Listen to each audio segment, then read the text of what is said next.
Good morning. I'd like to bring the Community Service and Public Safety Committee meeting to order. If we can please all rise for the Pledge of Allegiance. I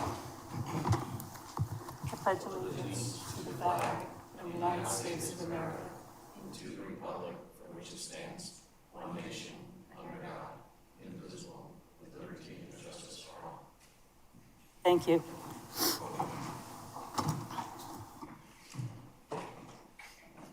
So I'm looking around the room. Normally I would ask if there's any public comment, anyone who wanted to speak prior to our meeting beginning, and I don't see anyone who's not, who would be in that position. So we're going to move right on to an adoption of the agenda. May I make a motion to move the executive session until after the presentation by the fire rescue squad? And second by Councilman DeSimone. All in favor? Okay.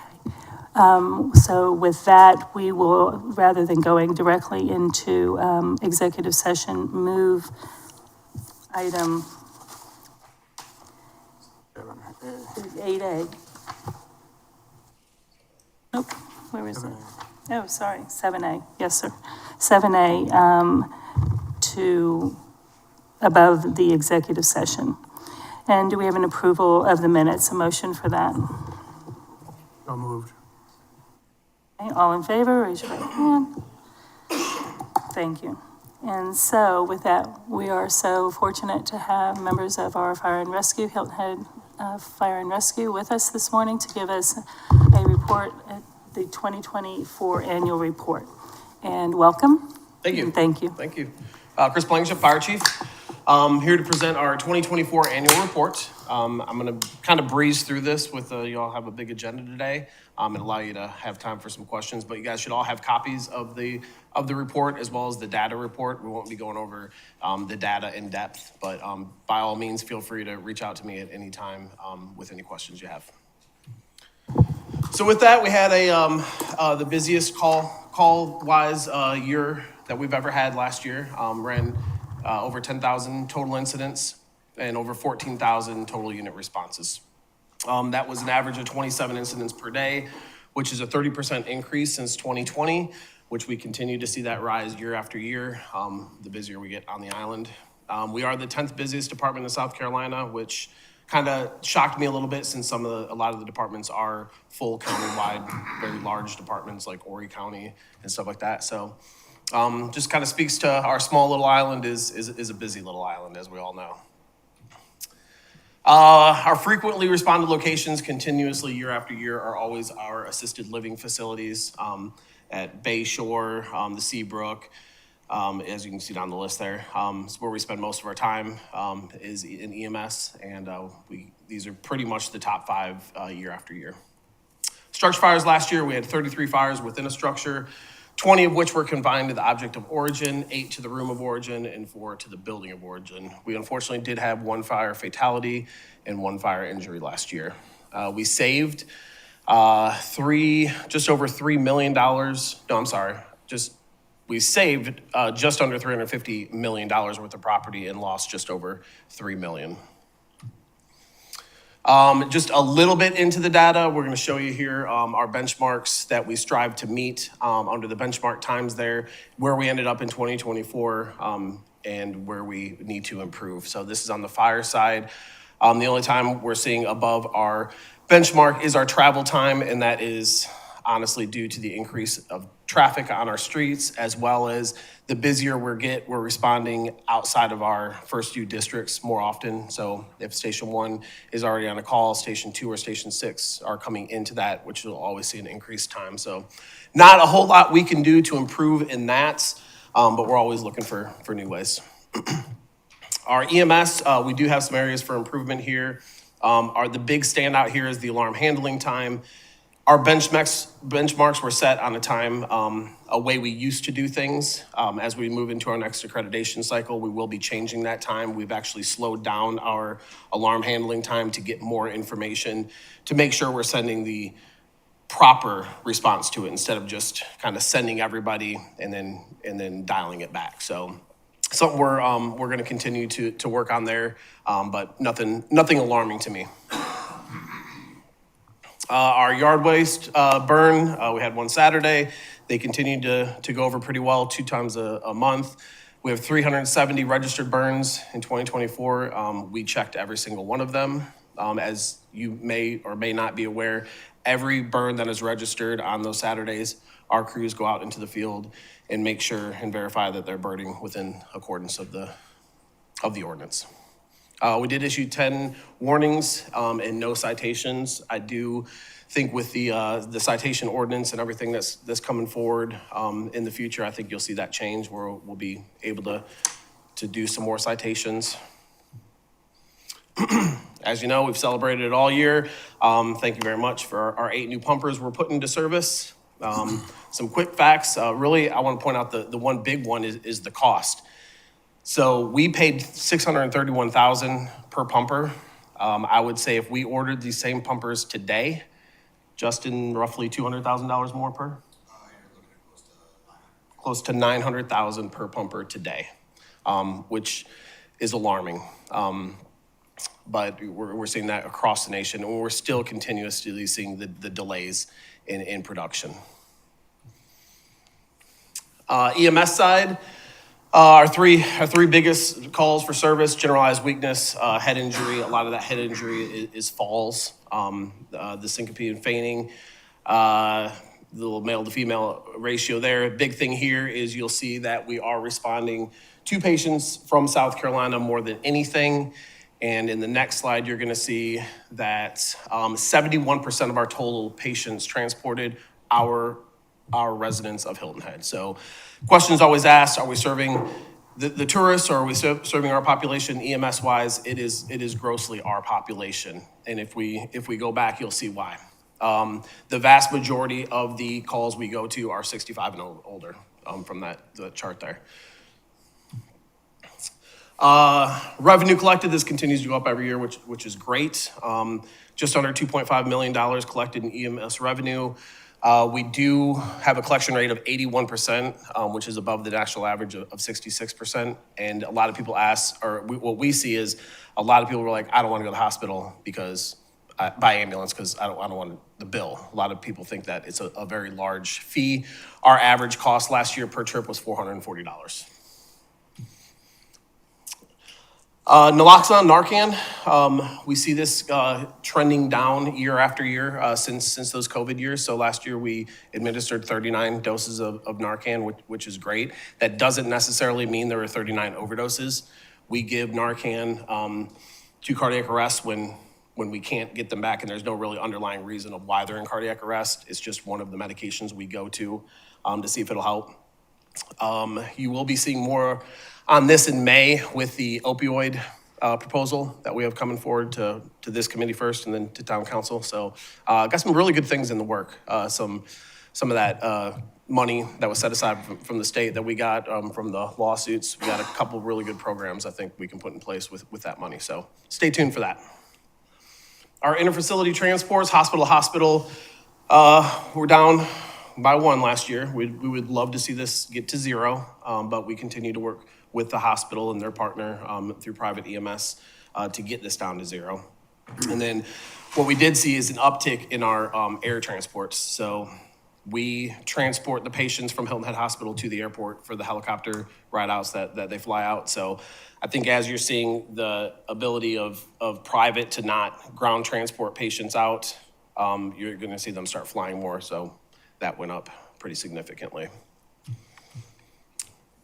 Cardiac arrest save rate, 70% last year, which is amazing, one of our best years ever. We have a 26% national average, so we're well above that. We continue to do great things. Obviously, we put this QR code out there everywhere for people to sign up and take CPR class. I firmly believe that every person over, I don't know, the age of probably 15 these days should know CPR and the use of AEDs. I'm not going to delve into this too much, but a lot of people ask, like, what do we do when we're not running calls? We train.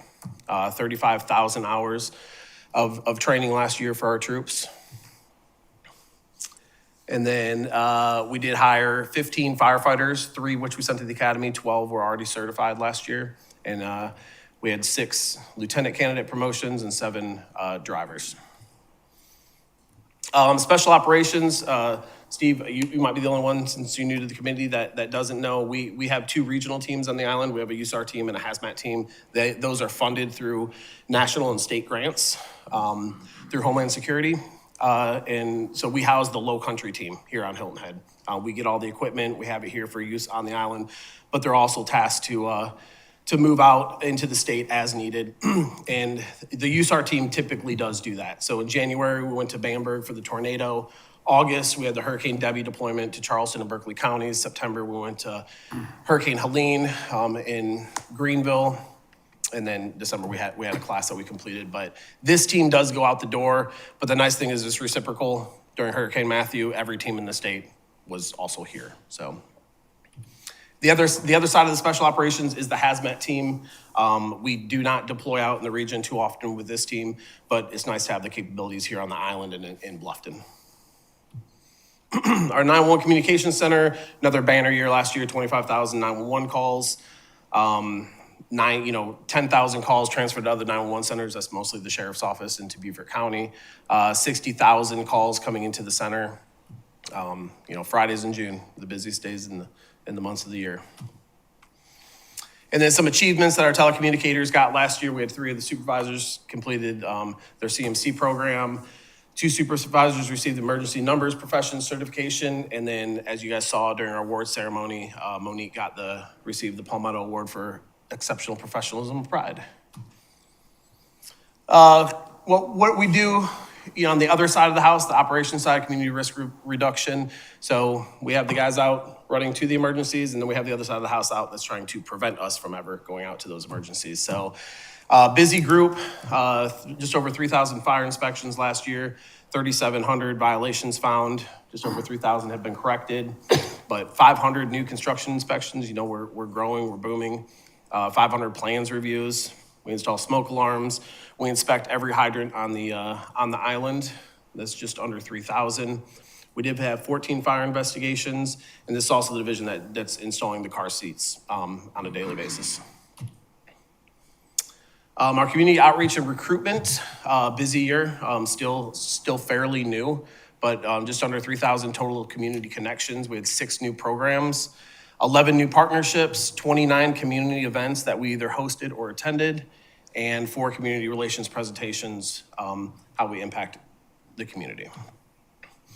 Some of the big things we did last year with that was the Leads program with Boys and Girls Club, the summer girls camp that we had with Island Rec.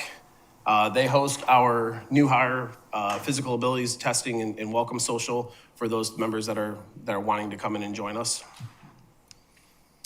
Kenzie over here is our marketing communications, and another big year for her. We're getting out there more. We're out in the public on social media a lot more. 56% increase in page visits on Facebook, 72% increase on engagement, and really getting our Instagram up and going. So she continues to do good things, and her and Christopher put this whole presentation together and our annual report. Emergency management. Tom does all of our special events like Heritage, the St. Patrick's Day Parade, but we also last year had some issues with the Tropical Storm Debbie and Hurricane Helene, so he always does a fantastic job, when the EOC opens and getting information out, and really the preparedness part of it too. Fleet maintenance, they keep all of our town vehicles up and running. They've been busy with our aging fleet. Hopefully they'll have some slowdown with our new trucks coming in. And then some accomplishments. We replaced through the CIP all of our town-owned AEDs out in the public.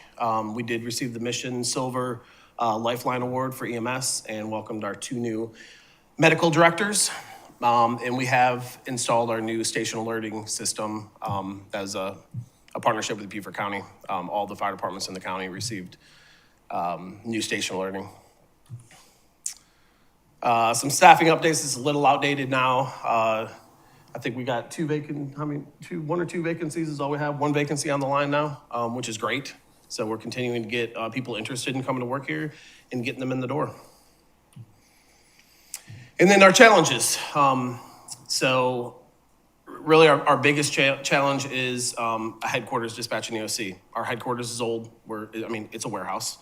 We're running out of room. Our classroom continues to be overused. I don't want to say overused, used for community stuff such as CPR and AED, where we're really fighting each other for space. And then we're still in a rented space, our dispatch and EOC at PSD1. So working with Mark and town staff to identify, somewhere on the island, maybe not next to the dump, that we can move in the future and have a building that fits our needs. So biggest challenge. Some initiatives, still working on the address ordinance, awaiting the arrival of our new ladders, community paramedicine program, and continued working with our strategic plan, staffing, professional development, and community outreach, which we will be doing a new strategic plan next year. So that'll be a fun time. So that was brief, but that's our annual report. Open up for questions.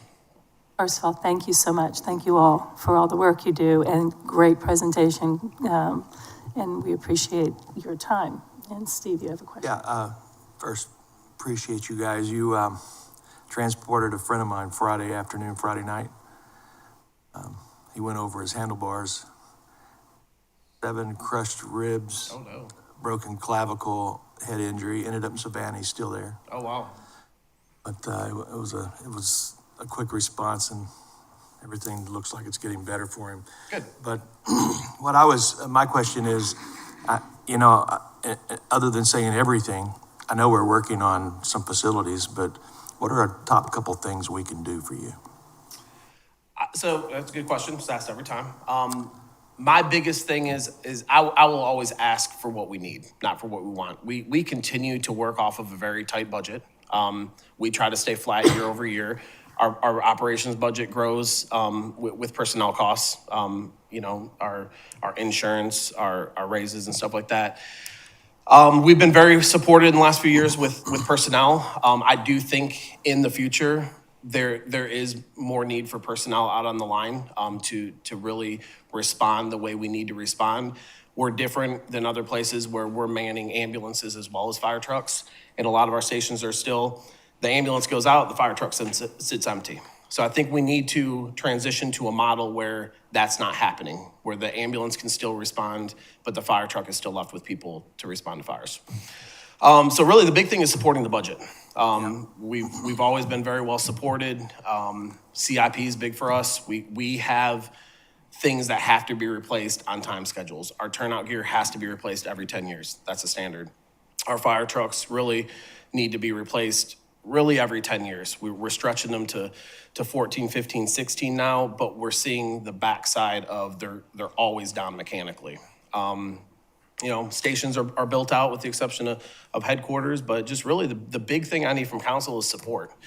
We're very supportive from the community. Community loves us. Council is always very appreciative of everything we do.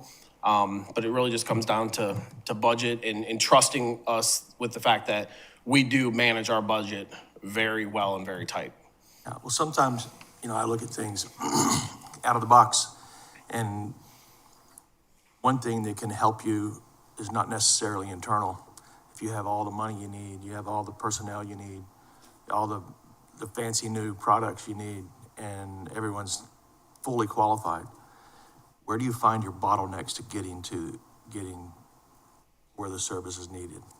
For instance, traffic-wise, what are your top 3 bottlenecks? Where do you lose time on the island? Travel time. Which do. Is where, though, specifically? Do you lose time in the Stony area? Do you lose time in Seapine? The south in the summer. Always south end. So I will tell you what we're going to see now too is we're running more non-emergent to calls than we ever have over the last year.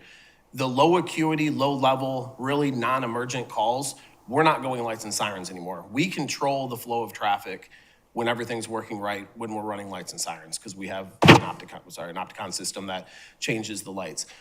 What we're not is we may see an ambulance from Palmetto Dunes have to run a medical call at South Beach and it's a non-emergent call in the middle of summer on a Saturday, it may take them 20, 25 minutes to get there. Just really, it's just the flow of traffic. But the south end, I would say the improvements we're making to 278 from Dillon to Beach City are amazing. I mean, they aesthetically look great. They're opening up lines of sight, I think, with the landscaping. We're gonna get those pedestrian crosswalks in there. I hope to God they're used, because that is kind of our corridor of bad things. So just continued to support through all of that stuff. But bottlenecks, I mean, it's really just the amount of vehicles on the roadway more than anything. How often do you find yourself having to put it in reverse because the cul-de-sacs are too tight? Yeah, it's really just our ladders. I mean, and to be completely honest with you, fire trucks don't get smaller. Our pumpers we designed to be smaller, and more agile. Ladder trucks continue to get bigger. Our new ladder trucks will be bigger than the ones we have today. Johada does a fantastic job, and Russell, of the planning aspect of making sure we have enough room to turn around and to get into and stuff like that. Some of the older ones in the PUDs and stuff, it is what it is. They're built out. My thing is, if we can get in, getting in is the emergency. Getting out is, we can take as much time as we need. So if we have to back down a road for half a mile, that's what we have to do. But the planning part of all the new stuff is very good when it comes to access. So.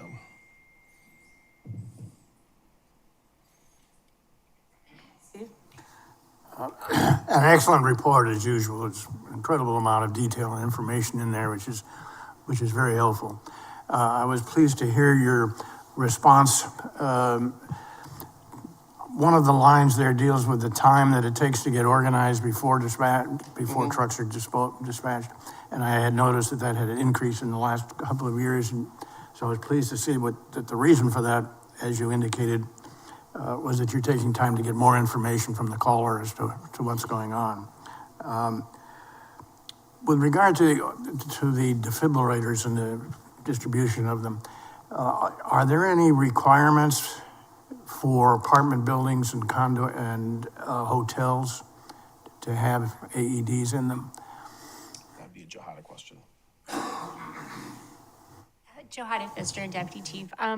No, there is not. But like we consistently, as part of the doing CPR and AED classes, we really talk about, we do have a community partnership where if they purchase an AED and have it installed, then we help maintain it with pads and batteries throughout its lifetime. And we have a ton of AEDs that are out there, mostly in the public places like the churches, the golf courses, all the PUDs, their security teams carry AEDs. So, we have a lot of them out there in the public, but there's not necessarily a requirement for them to have it. We just promote it because we want them out there and we want them to be used. And really, we set the example by every town facility has an AED. That is an internal requirement that we have for the town. So every builder has one of those. Every park. In every park. I was just thinking that the hotels, motels, and condos and apartment buildings have large collections of people in one spot. And is there any movement to anywhere in the state to get AEDs in those facilities?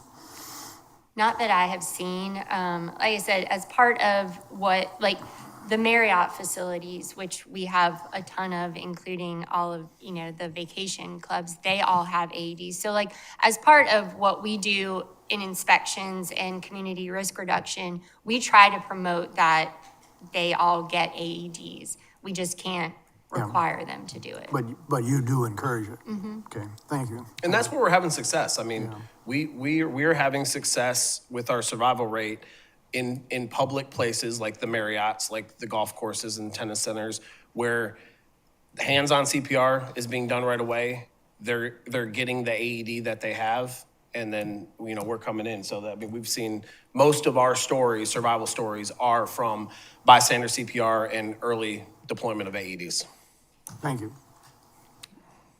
Thank you, Steve. Well, again, thank you and all of your team for everything you do every day. There were a couple of things that struck me. Steve DeSimone, Councilman DeSimone brought up the issue with traffic. That's concerning. I don't know how we think about that and how we look to address some of those issues, but it's concerning to hear that the traffic is part of what's, the majority of what's slowing down the time for you. The other thing that I thought was striking was the interfacility transports by airplane, hospital to airport. Is that because the medical teams are being more careful, more diligent in sending folks off and with an immediacy of using a helicopter rather than an ambulance? Yeah, You may not know the answer to that question, I just found it No, striking. I do. So historically, helicopter rides were incredibly expensive. Our helicopter system that we have here in the state of South Carolina and in Georgia has partnered with all major medical carriers. And honestly, a helicopter ride today is about the same as an ambulance ride. Oh, really? So they are using helicopters more because of that. There's not that angst to be like, I don't want to call a helicopter because I don't want the big bill. That's not the case anymore. Whereas I think they told us last year when they met, the highest bill they had the year before was like $2,000. So, I mean, it's in the hundreds now, Yeah. rather than the tens of thousands that it used to be. Well, that's good information. It just still seems to be a lot of them. But that is good information to hear that, and that's the reason why. I think that the best thing that we can do as a council is listen to when you mention the things that you need. You need perhaps in the future some additional personnel, I heard you say, support with a budget that you run very tight, and we appreciate that. But there are needs within CIP that are according to a schedule that are unavoidable, that have to be taken care of. And then a facility that is appropriate for the organization that we have. And I mean that in the highest terms. You really do need to be out of where you are, in my humble opinion, and into something better for everyone. We appreciate, and I'm gonna just make a public service announcement a couple of times in the near future, the opportunity for the CPR classes and the use of AEDs. And I hope that everyone who's listening will take advantage of that and get together a small group, right?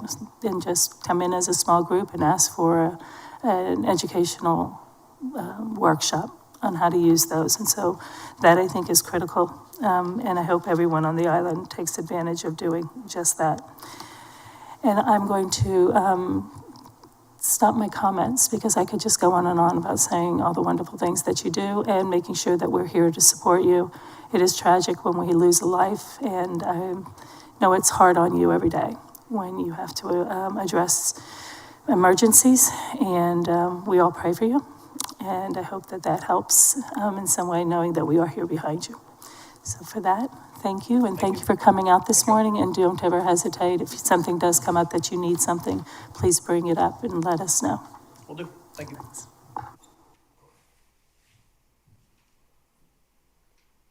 Okay. All right, and with that, we're going to jump back into our regular agenda and go into executive session and the discussion of appointments to boards, commissions, and committees to include or may include Accommodations Tax Advisory Committee, Beaufort Jasper Housing Trust, Board of Zoning Appeals, Construction Board of Adjustments and Appeals, Design Review Board, Gullah Geechee Historic Neighborhood Community Development Corporation, the Gullah Geechee Task Force, Housing Action Committee, Parks and Recreation, and the Planning Commission. So if you will be patient with us, we will, if I can get a motion to go into executive session. So moved. All in favor? And we'll be back shortly.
our regular meeting, and I need a motion to get us out of executive session.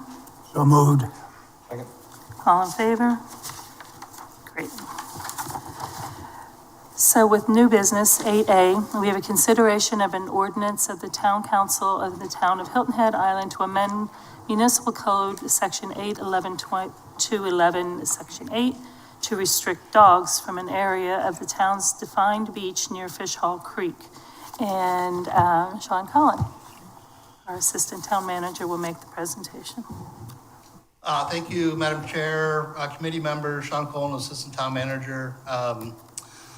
Cynthia's pulling up my staff report. We can move through this as quickly as you'd like. I want to remind Town Council that in February, I think February 4th, Town Council adopted a resolution authorizing the town manager to accept the beach renourishment permits. There was a condition within a requirement of the permit that was included by U.S. Fish and Wildlife in both the Army Corps permit and the one issued by South Carolina Department of Environmental Services, requiring a restriction on dogs in an area on the beach. Cindy, if you scroll down, there's an exhibit showing the area that is restricted. So this is at the end of Beach City Road. The spa is the development here on sort of the northern edge of the restricted area. There's a boardwalk that extends from the spa out on the beach, but that's the northern limit of the, it's a 24-hour, 7-day-a-week restriction on dogs and other animals on the beach. But that's the northern limit. And then the southern limit is Fish Hall Creek itself here. Initially, the requirements that were included as the condition of the permit was a much larger area, included Pine Island and Hilton Head Plantation. It extended further down into Port Royal. But after some additional discussion and evaluation, this was the area that U.S. Fish and Wildlife put in the modified biological opinion. And so we have changed the code section to represent that dogs and other animals are restricted in this area 7 days a week, 24 hours a day. And that and this code also requires signage to be displayed in this area, alerting folks of that new condition. We did also take one other, can we scroll back? Okay.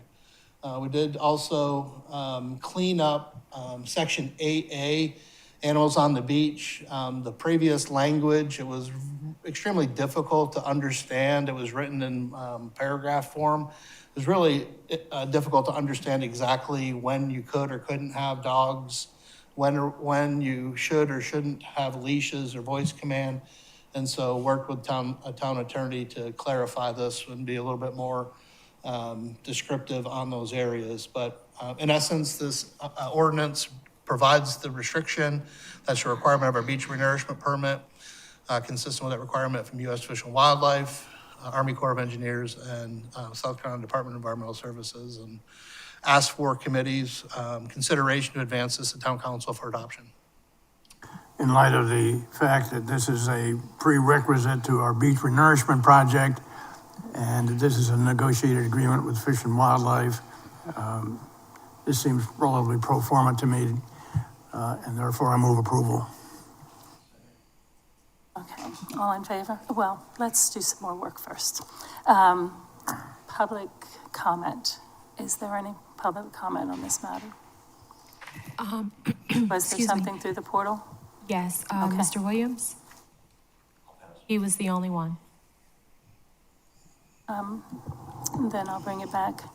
And the only other comment I'd like to make is the requirement that was part of the permit was the restriction. This amendment had to be in place before we could start construction, which we expect sometime this summer, as early as June, but probably a little later than that. So just want to put that on the record. Any comments? Well, I mean, I'm aware this was much more, well, it was much broader to begin with, and you guys did a great job fighting it back to this one area, and it is like I said, that's why I seconded the motion. It is a requirement to get our beach renourishment permit, so therefore I'm behind it. Do you have any other comments? No. So I have a couple. First, I think it's unfortunate that we're in a position where our beach renourishment is being held hostage, in my opinion, to restricting animals on the beach. Secondly, I think it's unfortunate that we keep calling it a dog prohibition when in fact it's an animal prohibition, and a people, for that matter, prohibition. People aren't allowed in this area. Am I correct in that? It doesn't specifically restrict people, but it is dogs and other animals, domestic animals. So, yeah, you can't have cats and your, pet.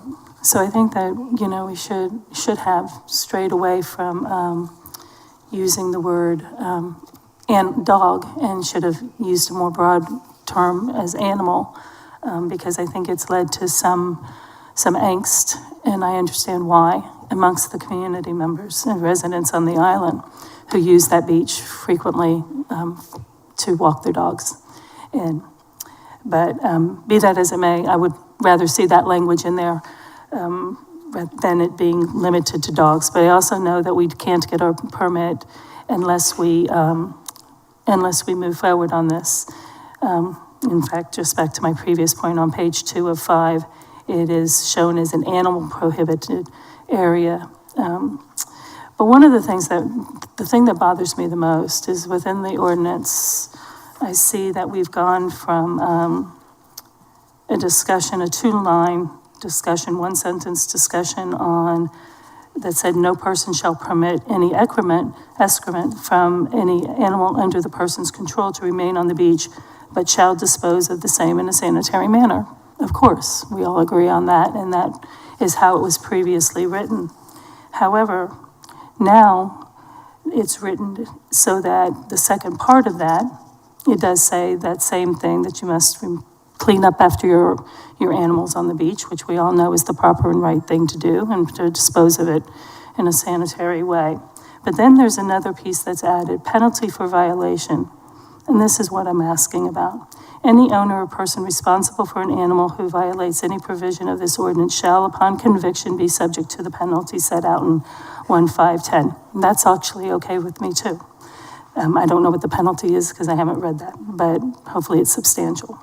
In addition, the animal may be seized by the appropriate code enforcement officer, animal control officer, or law enforcement officer. Why is that in here? Is that Can you advise if that needs to be in? I think that was already in the text. But, I mean, there are situations where animals are subject to seizure, and simply puts the public on notice of that. Well, it wasn't in the previous version of this, as I'm reading it, under section 8.2.11. There was no mention of seizure of a dog or an animal. And I would like it removed. So I would like to amend the acceptance of this to move forward to town council with the removal of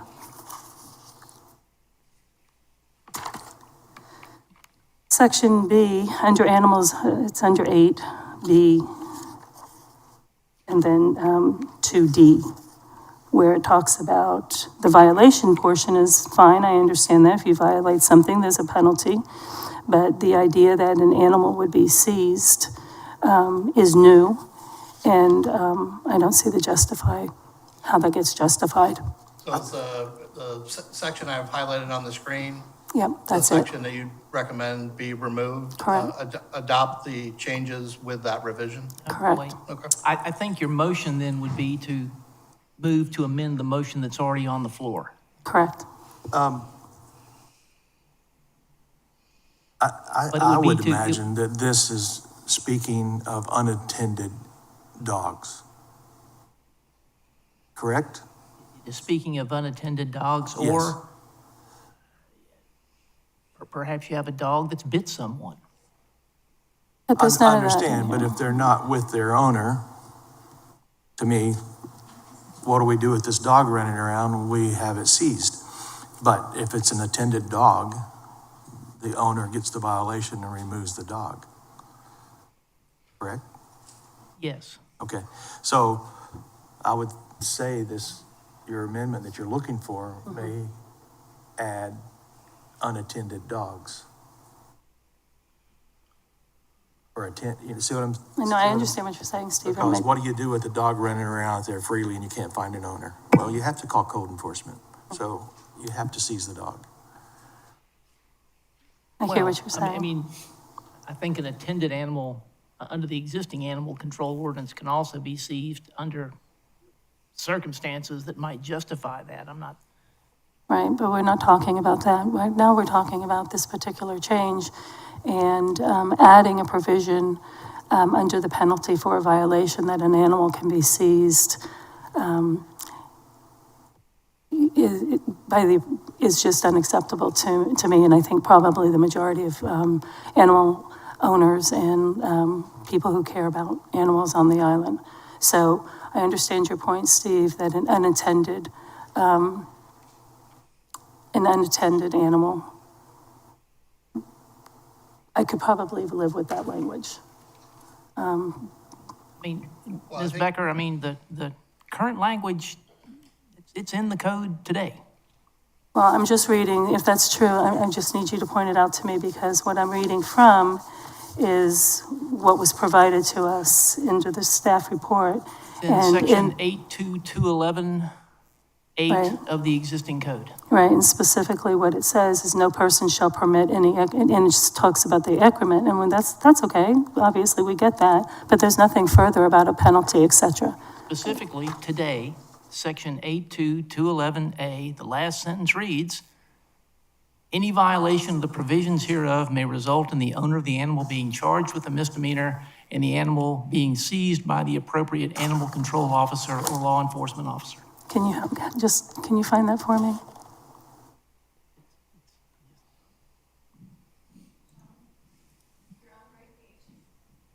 Because I'm not finding it. It's the last sentence in the first full paragraph at the top of the page. It is right here. You want to highlight that? Any right violation? here? Yes, right there. Okay.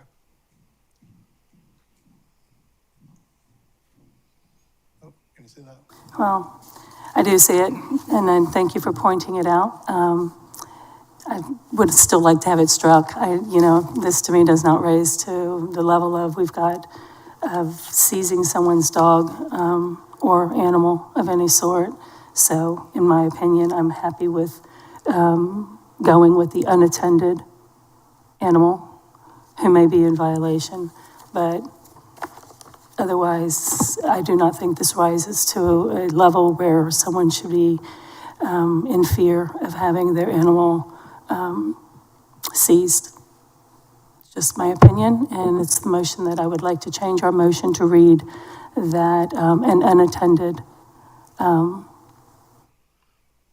animal, rather than being left wide open. Sorry, I didn't catch it before in our ordinances. I'm glad it's here now to have a discussion about it. Yeah, my apologies, but this section 8, animals, it had a lot of different things mixed in there. And so, again, we worked to clarify when you could or couldn't have dogs, when they had to have leash or voice control. And then the violations and the section on excrement was moved to that separate section under the penalties, so. Yeah, I see how it was separated out and how it got left behind. Thank you for that. For purposes of discussion, because I have a question, I'll second her amendment. Yes, sir. So in the discussion part, Curtis, does this paragraph apply island-wide It applies on the beach, on the beach? On that one specific part of the beach or the whole beach? the whole beach. Well, it kind of makes sense. Yeah, well, It kind of makes sense to me if it's applied to the entire beach, because there are instances that may have to happen for a number of reasons, and it's already there, so. I know, Yeah, no, I feel the same way about yeah. animals as you do, but, I'm just saying it's in there for a purpose, and I highly, highly doubt, So, at a very low percentage, that would happen, but there are occasions that it may have to happen. We've got times of the year where dogs do not have to be on a leash. That's And correct. if one of those animals becomes unruly and the owner is unable to control the dog, and the dog is causing potential harm to other people, it seems to me it is appropriate to have that dog seized, even though you could argue that it may be attended. So I do not favor this change. Okay, well, let's call the vote. All in favor of the amended, we can just go to the amended motion? you're now voting on Ms. Becker's motion to The amend. amended motion. Was there a second? Yes. There was, Mr. Steve. Desimone. So all in favor of the amended motion? Okay. And all in favor of the original motion? Okay, 2-1. Okay, so moving on. Just a public announcement. We have tons, literally hundreds of animals in the shelters. And the best policy is for homeowners, for animal owners to take care and make sure that their animals are under their strict control and supervision when in public anywhere, that they pick up after them properly and dispose of it properly. And I'd like to keep the animals out of the shelters and in their owners' care so that we don't end up with more problems than we already have. So, thank you. Moving on to our next consideration of an ordinance of the Town of Hilton Head Island to amend Title 16 of the Municipal Code, the Land Management Ordinance to amend Section 16.3.104G, 16.4.102A, 6, to add workforce housing as a permanent condition use in the moderate to high-density residential RM12 district, to amend Section 16.4.102B1 to include property size and location requirements for workforce housing in RM12, to amend Section 14.4.105A to provide for workforce housing density bonus and impervious surface increase in RM12, to amend Section 16.4.105B to clarify workforce housing agreement requirements and to provide for severability and an effective date. Missy Lewick, Director of Planning, and Ben Brown are here who's a assistant to the town manager. I always forget your title. Director of Strategic Initiatives. Director of Strategic Initiatives are here to present for us, and welcome. Thank you. And I've been involved with the North Point Initiative since 2022 for almost 3 years now. So I'm going to provide a little bit of background on key events that led us to today's ZMA and text amendment applications, and then Missy will go through the staff reports. Well, we all know where the property is located. Here on William Hilton Parkway, just west of the U.S. Post Office, within a mile of the Hilton Head Schools, the Island Rec Center. And this property is just over 11 acres, 11.337, I believe. And this property was part of the Hilton Head Plantation Master Plan back in the early 80s. Then the SCDOT acquired the property in the 1990s to help facilitate the construction of the Cross Island. And then towards the end of the Cross Island construction, the town acquired the property. So the town has owned this land since the late 90s. Some more background. In 2019, the town adopted the Workforce Housing Strategic Plan, which outlines strategies the town should implement in collaboration with the private sector. In 2020 and 2021, the town adopted policy initiatives to encourage the construction of workforce housing. These were the bonus densities, the commercial conversion. But then the town council had a workshop in February of 2022. And one of the questions was asked is, we have these bonus densities, we have these commercial conversions, but we're not bringing any new workforce housing units to market. And one of the strategies that was outlined in the Workforce Housing Strategic Plan was public-private partnerships. And up until this point, the town had not advanced a public-private partnership to bring workforce housing to Hilton Head.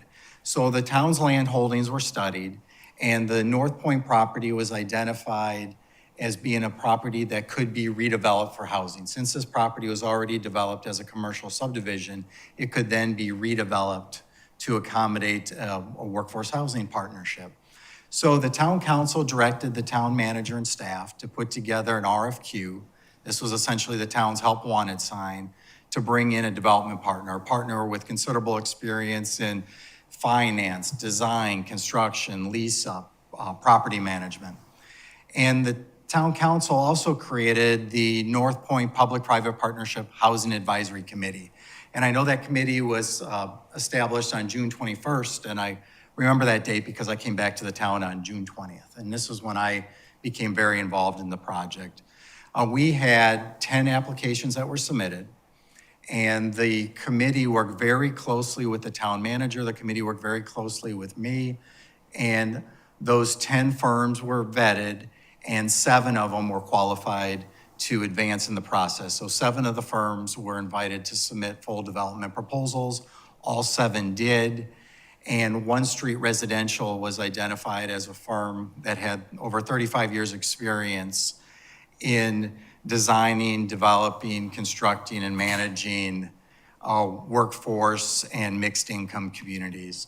So then we invited One Street to come visit Hilton Head, and we talked about this. We went to the Boys and Girls Club, we went to the Island Rec, we walked the North Point site, we visited the Palmetto Village community that was developed by Sea Pines, and it gave us an opportunity to really get to know the team better.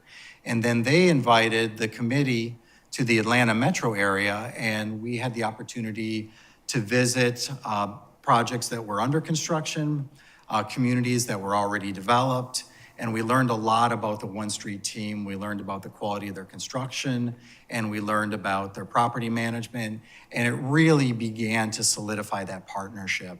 And then in September of 2023, this was when the town manager and the mayor announced that One Street had been selected as the town's preferred development partner. What that meant is the RFP had been awarded to One Street. That's also when the town council and the North Point Committee began really working on that partnership structure, that development agreement.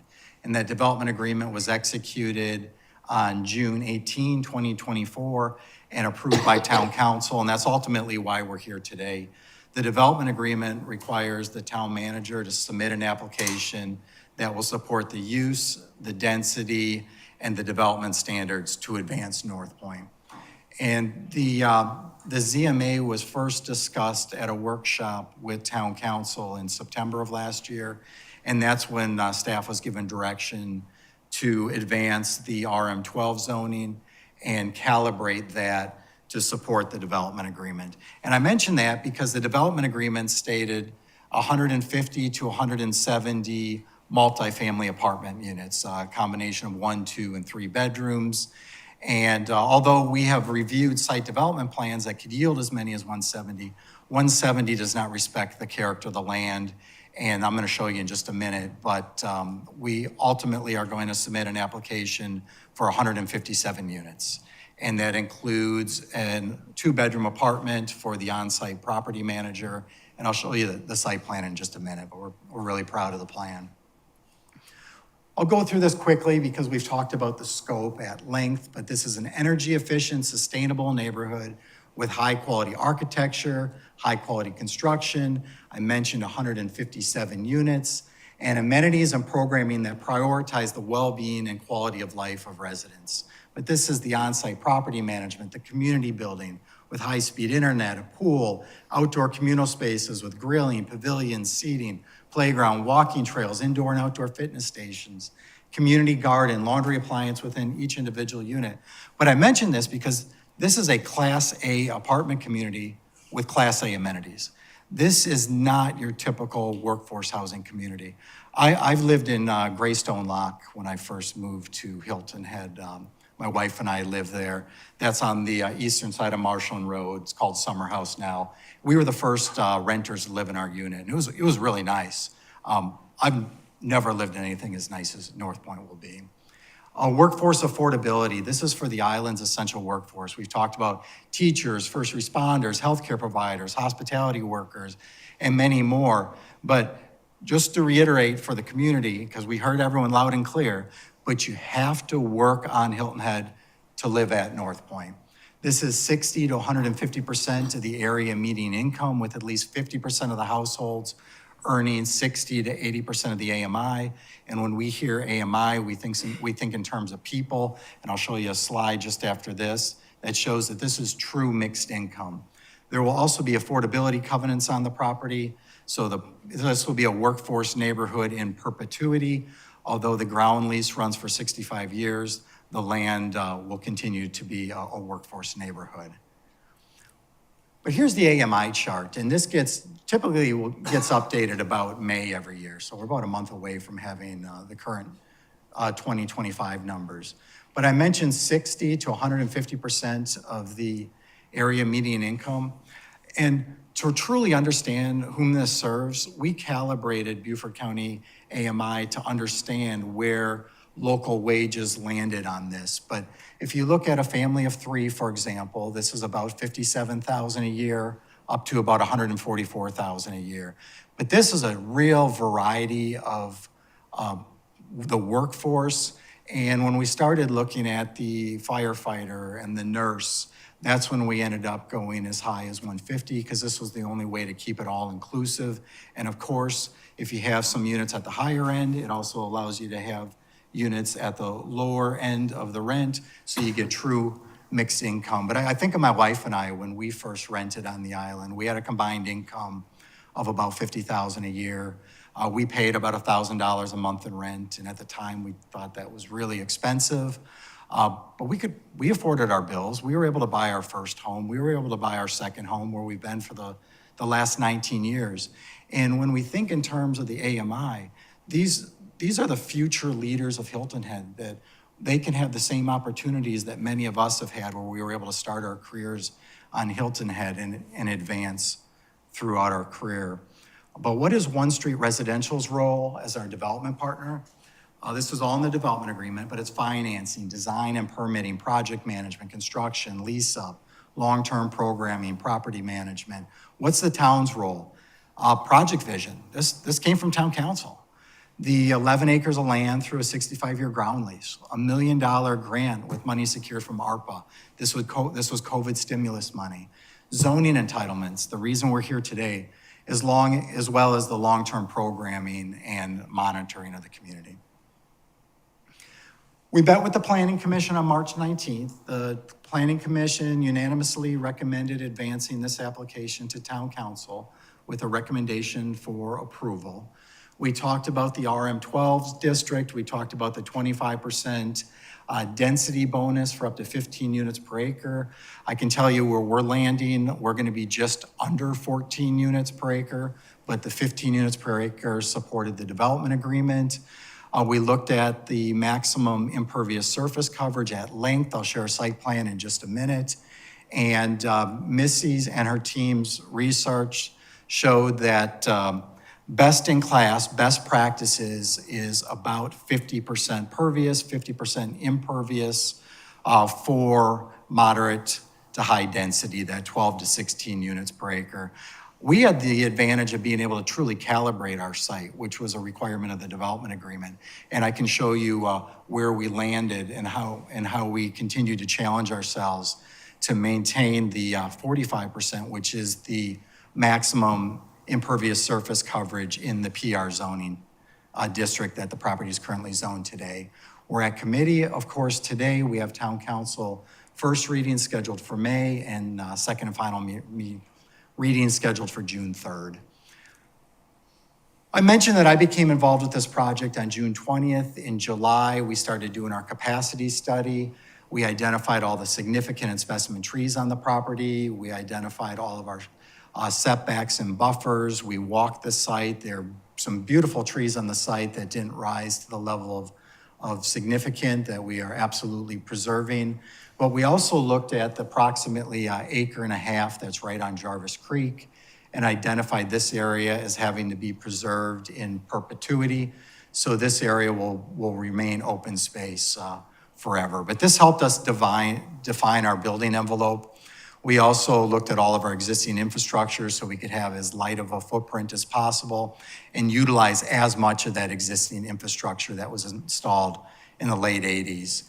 So after we had a better understanding of capacity, that's when we knew that the site could yield as many as 170 units. But I always thought we'd land at about 160, and we ended up, as I mentioned, 157. Here's our open space plan. This is something I'm really proud of. But this site is going to yield 56% functional open space. And it has several bioretention ponds and swales strategically located around the site, but these are areas that will collect and infiltrate stormwater. But these are best practices. This site, and I've been asked, how are you able to have 56% open space, but we were originally landing at that 50% pervious impervious?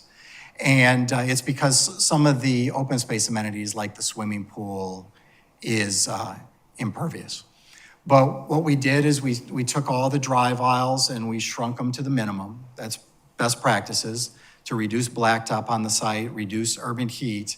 And we were proud of this, but we wanted to continue challenging ourselves. And the very last slide is the site plan. We also looked at connectivity.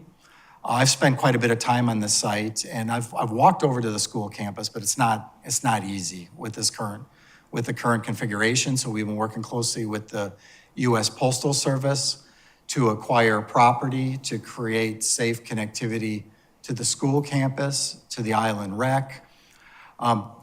As we know, the LMO has different triggers for traffic impact analysis. This community doesn't rise to that level. We, of course, are doing one because it's the right thing to do. And we've been looking at what this will generate at the peak hours, and it is anticipated based on the ITE manual, the traffic engineering manual, that an apartment community this size would generate around 70 peak trips. But what I have to say is, having spent a lot of time on Marshall Road, I've lived there for almost 25 years, I drive by the apartments every day. That's, I think, 194 units. I have never seen heavy traffic in and out of those apartment communities. Also, Aquaterra, I drive by there on a regular basis. I've never seen heavy traffic in and out around the peak periods. And I'm sure the experts can explain this better than I can. I have to think something probably has to do with our hospitality team who work different hours. But we are doing the traffic impact analysis. We are looking at ways to mitigate and improve flow in this area. We're also talking with Beaufort County.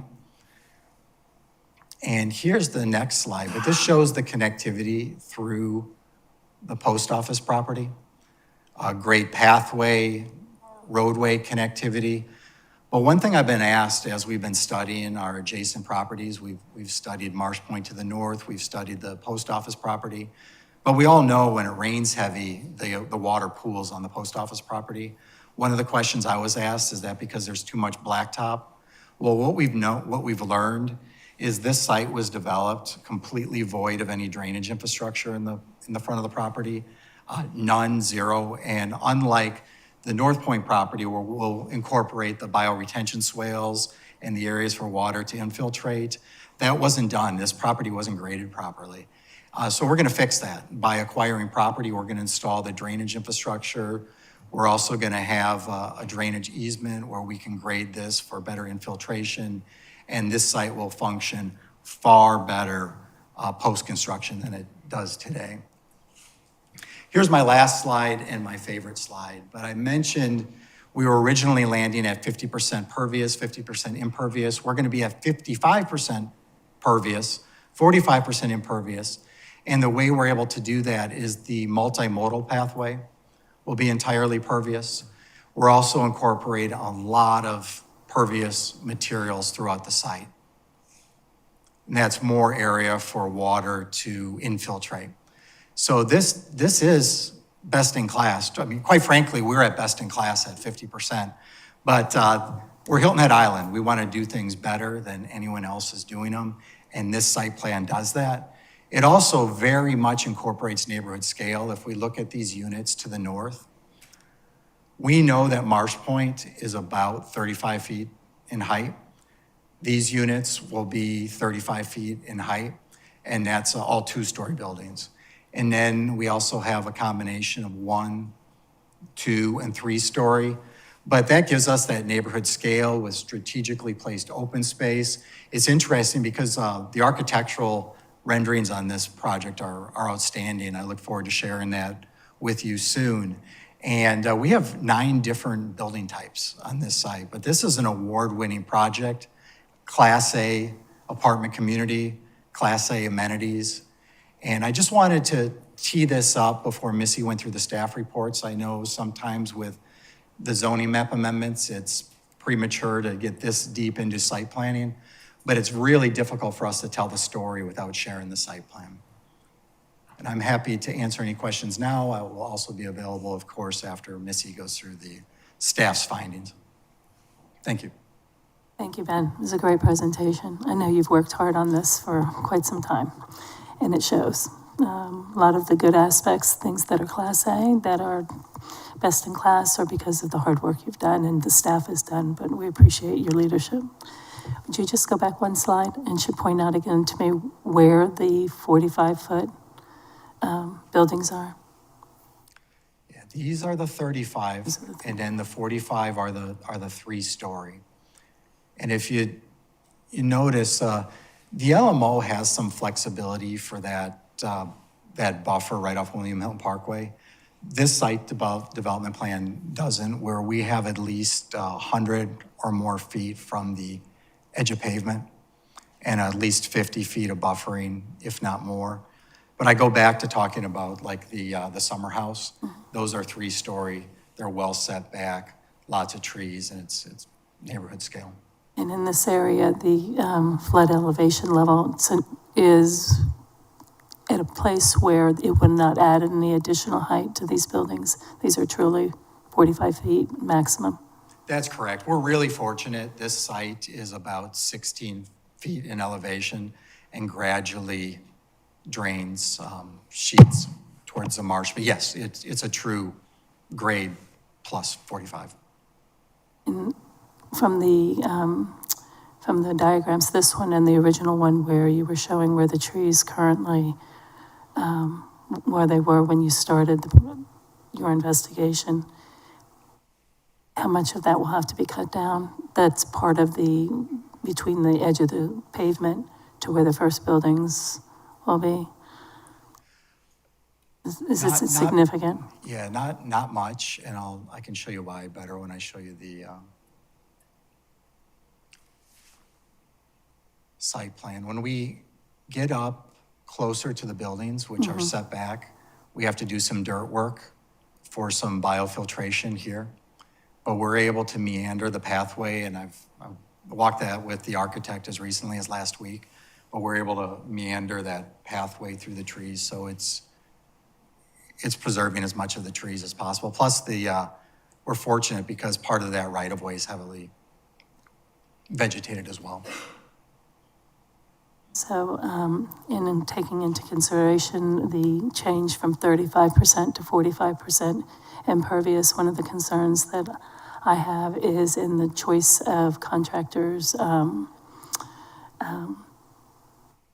materials, where some of the impervious might be being counted as drive aisles. So while we think impervious, we think more natural. And I've heard the argument that impervious could be counted as long as you're using a surface that drains, which makes sense, but it takes away from the greenery and the aspect of a natural setting. are we being very careful with regard to materials that are being used to get to that from 35% to 45%? And thank you for not going to 50%. We are, and just to kind of talk through that just a second, because when we landed at 50%, I was excited because we squeezed the drive aisles, we did everything to land there. But then challenging the team to get down to that 45%, because that's what's in place with the existing PR zoning, we had to incorporate the pervious materials. And to your point, it'll require some maintenance, but we have pavers, and we also have the multimodal pathway will be pervious asphalt. So it will require some maintenance, but we've been very respectful to the site through the entire site planning process. And we have soft pathways over here where the dog park is. And these are all soft pathways. And then we have an edible garden. We have a yoga lawn, but we incorporated as much of that natural pervious green infrastructure as possible. Have you considered porous pavement everywhere? We've considered it for the multimodal pathway. There were some concerns about the ongoing maintenance and the effectiveness of that over time. So we are envisioning pavers, but all that will get thoroughly vetted through the site development plan review process. But we're envisioning the pervious pavement for the pathway and then the pavers for the parking. The town's involved in all of that, those aspects of the design. That's correct. But the paver, I mean, what percentage do you put on pavers? I mean, because they're really not porous. Well, the pavers are, they're on a rock bed. But are they solid pavers or are they landscape pavers? You know what I'm talking about, the difference? I do. We're getting pretty deep into the DPR process, which we have. I understand, but you're talking about 35 to 45, and I was just wondering if you tried to incorporate porous asphalt everywhere versus the price of pavers everywhere. It's a significant difference, which would make up the longevity of the maintenance and the price. We'll continue looking into it, but I understand exactly what you're saying. I even brought up the possibility of using some kind of a plantation mix on the western part of the property, but the concern was the ongoing maintenance of it. Yeah, that would be large. And when you do your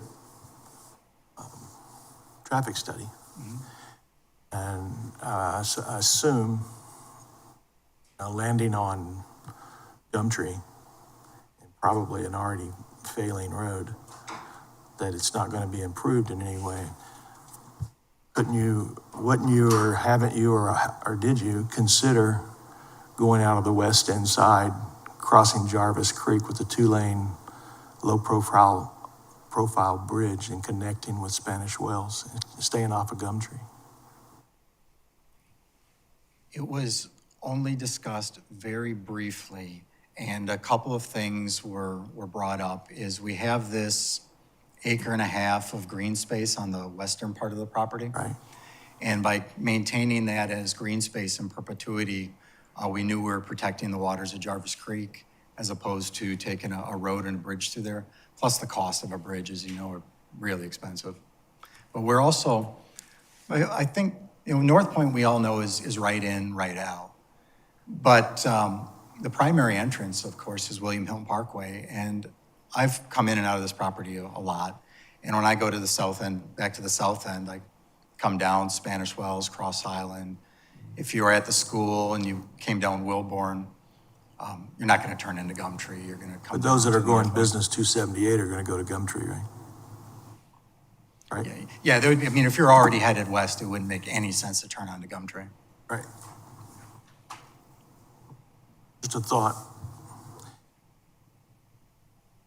Especially with the renovations and the things that we're talking about doing in the corridor. I'd love to see some kind of conceptual across Jarvis Creek into Spanish Wells intersection. I think it'd be very, very beneficial. The whole thought process as we were seeking the safe connectivity to the school campus is being able to walk and get to the school safely. Well, I'm talking about traffic. I'm not talking about walking traffic. Oh. All right. Thank you. Steve, do you have any other comments? So I'm not sure how much of what are in my notes are for you or for Missy. So I'll wait till the end, and whoever would like to answer them, that'd be great. Thank you. Thank you for the opportunity.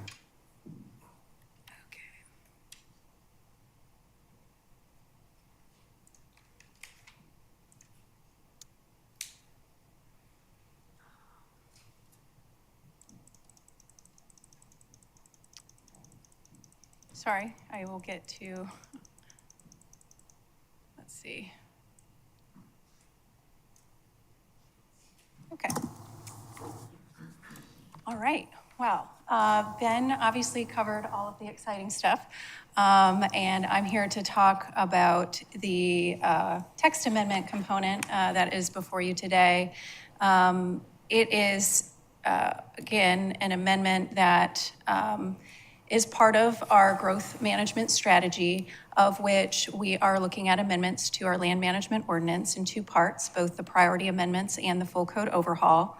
As has been indicated, the Planning Commission reviewed this and is recommending approval of the zoning map amendment. And we did talk to council back in September regarding this text amendment proposal to make an amendment to the RM12 district to assist with the entitlement of the North Point project. When we spoke with council back in September, it was discussed that we would look at allowing workforce housing in the RM12 district, allowing up to a 25% density bonus or up to 15 dwelling units per acre, allowing an impervious coverage increase. Then it was discussed at up to 50% at that workshop. What's before you today is an increase to 45%. Require that location to be on a major arterial and to require a minimum lot size of 5 acres. The Planning Commission was introduced to this text amendment back in January. There were several things that the Planning Commission asked for clarification on, which we provided at the public hearing, which was held in March. They asked that we clarify short-term rentals as well, if they're allowed in the workforce housing program. They also asked us to further analyze the impervious coverage increase, as well as a map of where this text amendment was proposed and what properties it could be applied to, which is included in the staff report. Again, Ben provided a very thorough summary of the why we're here today to talk about this particular amendment and the amendment that is behind it. Both the text amendment and the zoning map amendment are the complementary amendments that are required to enable that project to occur. So just think about these two agenda items as complementary of each other. And we are first, of course, talking about this text amendment component. Quite simply, it is an amendment to our workforce housing density bonus program to add RM12 as an eligible district where a density bonus is offered for workforce housing. Right now, our workforce housing, we allow it both by commercial conversion in our commercial districts, and we allow a density bonus program in our RM4 district with conditions. This amendment also allows, it's proposed to allow workforce housing density bonus in the RM12 district with conditions. Again, as directed by council at that workshop, those conditions are that the property be at least 5 acres in size and located on a major arterial. Major arterials are Cross Island Parkway, Palmetto Bay Road, Pope Avenue, and William Hilton Parkway. Additionally, and I'll just go on ahead here. We did provide in the staff report a summary of all of these amendments, but the other component within this text amendment that Ben covered as well is that it proposes with that density bonus that there's an allowance to increase the maximum impervious coverage to 45% from 35%. There's a table within the staff report that summarizes the amendment. Again, it adds workforce housing to the RM12 district with conditions. It has those criteria, those use-specific conditions, that it be 5 acres, that it is located on a major arterial as defined by the code. And again, that density bonus is up to 50% of, if at least 50% of all units, then a density are considered workforce housing, then a density bonus of up to 25% is allowed, and that the maximum impervious coverage could be up to a maximum of 45%. So the Planning Commission asked us to do a little bit more research on the impervious coverage requirement that is proposed in this text amendment. We looked at some comparative research of other communities in the state of South Carolina. That included Charleston County, Beaufort County, the town of Bluffton, Kiowa, Georgetown, and Surfside Beach. And you can see here that we were looking at maximum impervious coverage for their RM12 or equivalent type zoning, so they're multifamily development type. And you can see here that it ranges between an impervious coverage maximum of between 50 and 80%. And there were other development form criteria that differed in all of that. Both the height ranges and the densities ranges were different in those communities, so it is certainly not an apples to apples comparison. We also looked at our town of Hilton Head requirements as well. And in our code, we do have a range of impervious coverages that range between 35 and 65% of impervious coverage requirements. We also have, and I wanted to note too in this chart, that we do have our Coligny Resort District, Mitchellville District, Sea Pine Circle, Stony, and WMU districts. They all allow over 10 dwelling units per acre and have between 50 and 60% of impervious coverage allowances. So our higher density zoning districts, residential density zoning districts, do allow for higher impervious coverages generally in our current code. We also looked at some other comparative research and looked at some best-in-class requirements. We looked also at coastal communities that have development densities between 12 and 16 dwelling units per acre, and found again there that they're typically between 50 and 80% impervious coverage. And then we also noted that the South Carolina Sea Grant Consortium notes that impervious coverage is a strategy for low-impact development design. And in those best practices, they typically see impervious coverages between 40 and 50%. And that falls within the range of what is being proposed. Additionally, this amendment does not just apply to the North Point site. It does apply to 3 potential properties that are zoned RM12, or with the zoning map amendment that follows, where the North Point site would be zoned RM12. And so it could apply to, meeting those criteria of at least a minimum of 5 acres and on a major arterial to the North Point site, to Palmetto Bay Villas, and the Oaks. We did provide a summary table of those other 2 developments that could have additional entitlements as a result of this amendment. Palmetto Bay Villas is summarized first. It is currently a 5.5 acre site. It is developed at 11 dwelling units per acre. It has 60 units. Its current entitlement is up to 66, and if they were to redevelop eventually with this workforce housing density bonus, they could be up to 82 dwelling units. They have approximately a 45% impervious coverage and 35 feet in height. The Oaks is another site that could be have additional entitlements as a result of this text amendment. It's a 10.3 acre development. It is developed at 11 dwelling units per acre. It has 114 units. It could have an entitled density of 123 it has an entitled density of 123. It could have an entitled density of 154 as a result of this potential amendment. We also looked at any nonconformities that could be created. This would apply only to new development, so it would not create any nonconformities. And with all text amendments, there's text amendment review criteria that's required when the Planning Commission and Town Council are reviewing a text amendment. And we have identified that it does meet all of the required criteria, that it supports economic growth and housing goals within our comprehensive plan. It responds to the changing conditions by calibrating development requirements with strategic objectives. It addresses a demonstrated housing need. It upholds the intent of zoning regulations while allowing reasonable but limited increases in density and impervious area within the town while achieving town goals. It ensures higher density workforce housing developments in the RM12 are located in appropriate locations along major arterials and on properties large enough to accommodate residential growth. And it considers best practices in coastal communities and the impact of residential density increases. With that, it is again the Planning Commission's recommendation that Town Council recommend approval of this amendment. And I will open it up to any questions that you may have on the text amendment portion that's before you right now. Okay. And I think do we need a motion to make a recommendation on this? Do we need a motion to make a recommendation to Town Council? Yes. Okay. Would someone like to make a motion? Second. All in favor? Well, got to go to public comment. I'm trying to get ahead of myself. All right, Katie.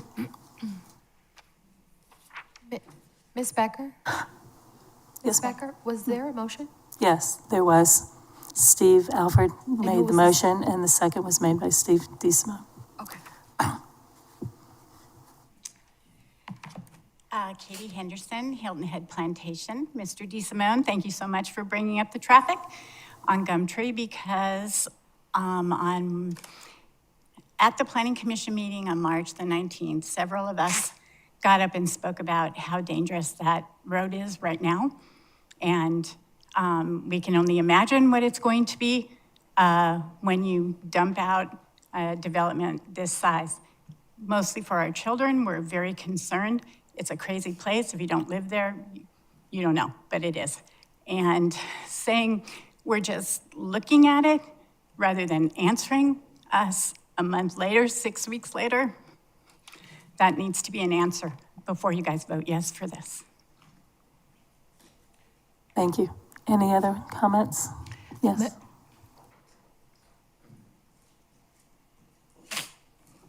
Hi, good morning. Ashley Phillips, Indigo Run. Ben, great job. I think the development looks wonderful. My only concern is not only traffic on Gumtree. When you look, if you're going out beside the post office, you've got to turn left and then right to get into the school. And that place is a zoo there. It's very dangerous, even now, before this development. And the other question that I have is, it looks like you're proposing a road going in front of the post office as people are coming into the post office. So I'm not sure how well that's gonna work. And then it looks like you have to go around the side and then get to that back road again. I'm certainly not an engineer, but just as a person driving, I know going into the post office now, you have to kind of maneuver around a little bit and it's tight in there unless the whole thing's gonna be reconfigured.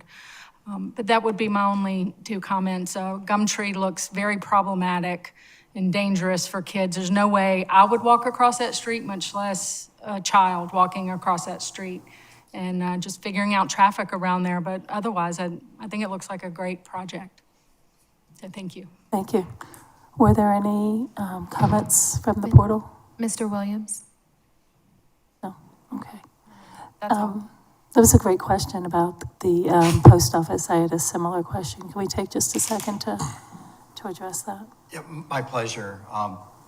Having spent a lot of time, Cindy, can you help me pull up the slide deck? Got it right here.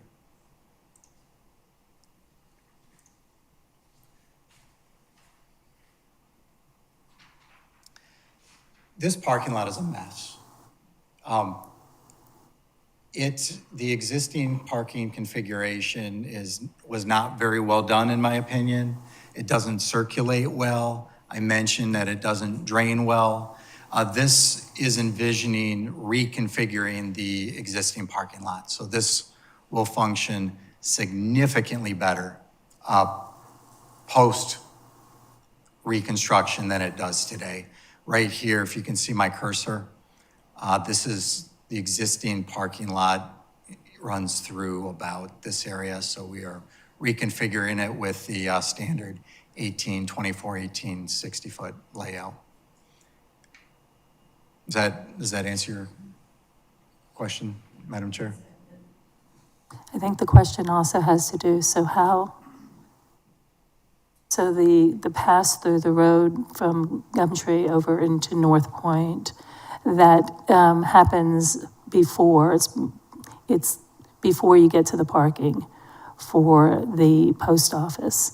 And I think the question just has a lot to do with the traffic coming into, unless I've gotten it wrong, coming into, off of 278, coming in to use the post office facility and the cross traffic at that point.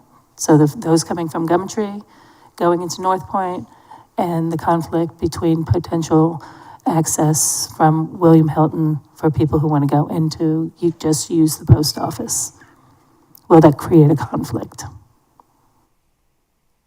Did that make sense? Did I say that? If I'm not answering this correctly, please stop me. Go back to the there, right there. I think what she's wanting to know is when you're leaving the island and you're turning into the post office, Yes.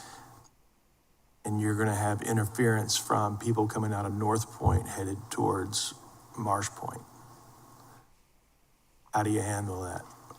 I mean, it's handled with a stop sign, Yeah, but thank you. We discussed this at length with the U.S. Postal Service, and the cross traffic will have to stop. The preferential treatment is into the post office site with stop signs on either side of this access road. Okay. this is not acquired yet, correct? This access? No, we are in the process of, no, it would have to be approved by town council, and this is not. So that, I mean, but there is a figure has that already been generated, correct? That's correct. Okay. That's why I would really, really like to examine a low-profile two-lane bridge on the Spanish Wells. I think it would be, I don't think it's as expensive as you would imagine. And I don't want to get too outside of the scope of the ZMA, but I understand. But, these concerns, which I don't know that are that much of a concern, is handled with a stop. But then you would be working mostly with children walking to school. And you wouldn't have to worry about the through traffic through the main post office and adding density traffic onto Gumtree Road as much as you would. And I don't know how far that was vetted out, but it just comes from the questions that are being asked by people in the audience and I understand what you're saying, and there is no doubt that this needs to be improved. That's why we've reached out to the county. We have time, but we've reached out to the county on a joint CIP project. I personally, I just can't imagine adding, I don't know how many children into that intersection to walk across the street without it being an elevated crosswalk. I go through there every morning. Yeah. It's quite a nightmare. And even like this arrow is very conceptual drawn, but right. A pathway to get, so a safe pathway where we can get folks over the crosswalk. We would then 100% safely secure the children. Mm-hmm. Now, that's number one. For sure. One mishap because of what we're doing is one too many, so we really need to look at all that. That's important. And the property is in such a great location, being within a mile of the school campus. It's really ideal. It is. It's just unfortunate you have to cross that thoroughfare. I think that comment and that point, it really needs to stay at the forefront of everyone's mind moving forward, is because the anticipation is that the children are going to be crossing there, to whether they're going to school or going to the rec center. And that safe crossage has got to be the most important thing that we look at through this entire project, because we're encouraging them to go there and to use it. All right. Steve, did you have any further comments? Okay, I do. Missy, with regard to RM12, I hear that the requirement is that it's located on a major arterial and it was required a minimum lot size of 5 acres. What part, in that we've identified 2 our current RM12 areas that could be subject to this amendment. My question has to do with, has the town looked at where there's available land and accumulation of land that could then be rezoned? For instance, I mean, it's nice to think RM12 is always RM12 and RM whatever is always whatever they are. But here we are today looking to change. In this particular parcel, I think it's changed a couple times. It was light industrial or something at some point too. So have we looked at those parcels of land to be able to identify them as well? You're talking about identifying within our town-owned property inventory, other possible rezones to 12? Any land where it could be, land could be rezoned to RM12 and potentially workforce housing. Well, there's 2 parts to that. One is that we know that we are going to be looking comprehensively at our workforce housing program in the full LMO overhaul, as well as all of our zoning districts island-wide for compatibility with a range of uses, workforce housing being one of those. And so it will, right now, in our priority amendment set, we were tasked with was what was in front of us and what Ben has highlighted for us. But yes, we will be doing more analysis throughout the island to ensure that we have the correct zoning district designations and use types classified for all of the properties island-wide. And through that comprehensive assessment, we will look into that further. All right. I'm glad to hear that. And I know it's been kind of difficult for y'all to try to tease out some of these more urgent matters versus what you've been looking at comprehensively. I guess my question has to do between now and then, what land is available that could be subject to rezoning and such. Since we've taken the time to highlight that there's only 2 current RM12 areas that would apply, Palmetto Bay and the Oaks. So just a question with regard to all of that. And this amendment, this zone, because it's by right with some conditions, you wouldn't necessarily in any RM12 neighborhood be, this wouldn't be an open opportunity. It's only specifically if you meet the particular requirements of what we're talking about here, and you opt to use a workforce housing designation, correct? That's correct, yes. Okay.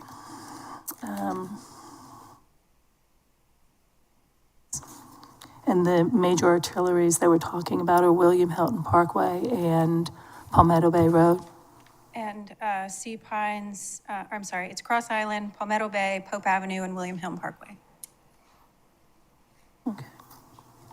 And in one section on page 3 of 8, says something about incentives. A part of this effort, the town intends to rezone subject property and concurrently amend the LMO. The LMO will include incentives for increasing the number of workforce housing units. The incentives are specifically the density. It's just the density bonus and the 45% impervious, yes. Those are the incentives? Correct, Okay. yeah. Just give me a second to make sure I didn't.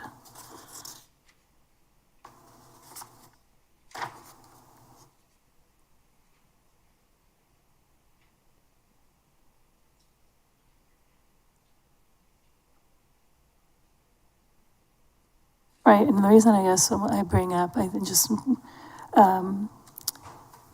that look at what also might be available, what land could be combined to make up a minimum of 5 acres, is because when we do that, in this particular case, it doesn't seem to me it really applies, but I know that in other situations, we are missing utilizing an important part of the zoning map regulation, the purpose and intent seems to be bypassed at every point.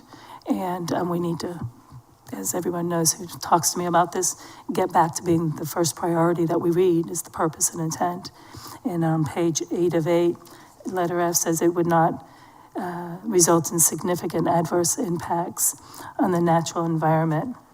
And it goes on to talk, I want to make sure that we're addressing that. And it also addressing, on that same page, upholds the intent of zoning regulations by allowing reasonable but limited increases. And so I don't want to lose sight of what everyone has, as things change, I don't want to lose sight of what people have become accustomed to and know a particular area to be.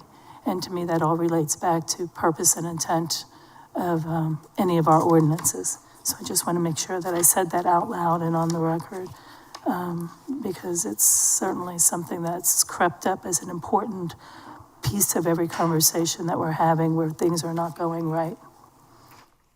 All right, well, if there are no other further questions, and we have a motion on the table. All in favor? Opposed? Thank you. Okay. So, the next item Next one is the ZMA. is consideration of an ordinance of the town of Hilton Head to amend the official zoning map with respect to parcel 16 parcels located on North Point Circle to rezone the parcels from Parks and Recreation District to moderate and to high-density residential RM12 district, and to provide for severability and effective date. And once again, Ms. Lewick, thank you for your presentation. Thank you.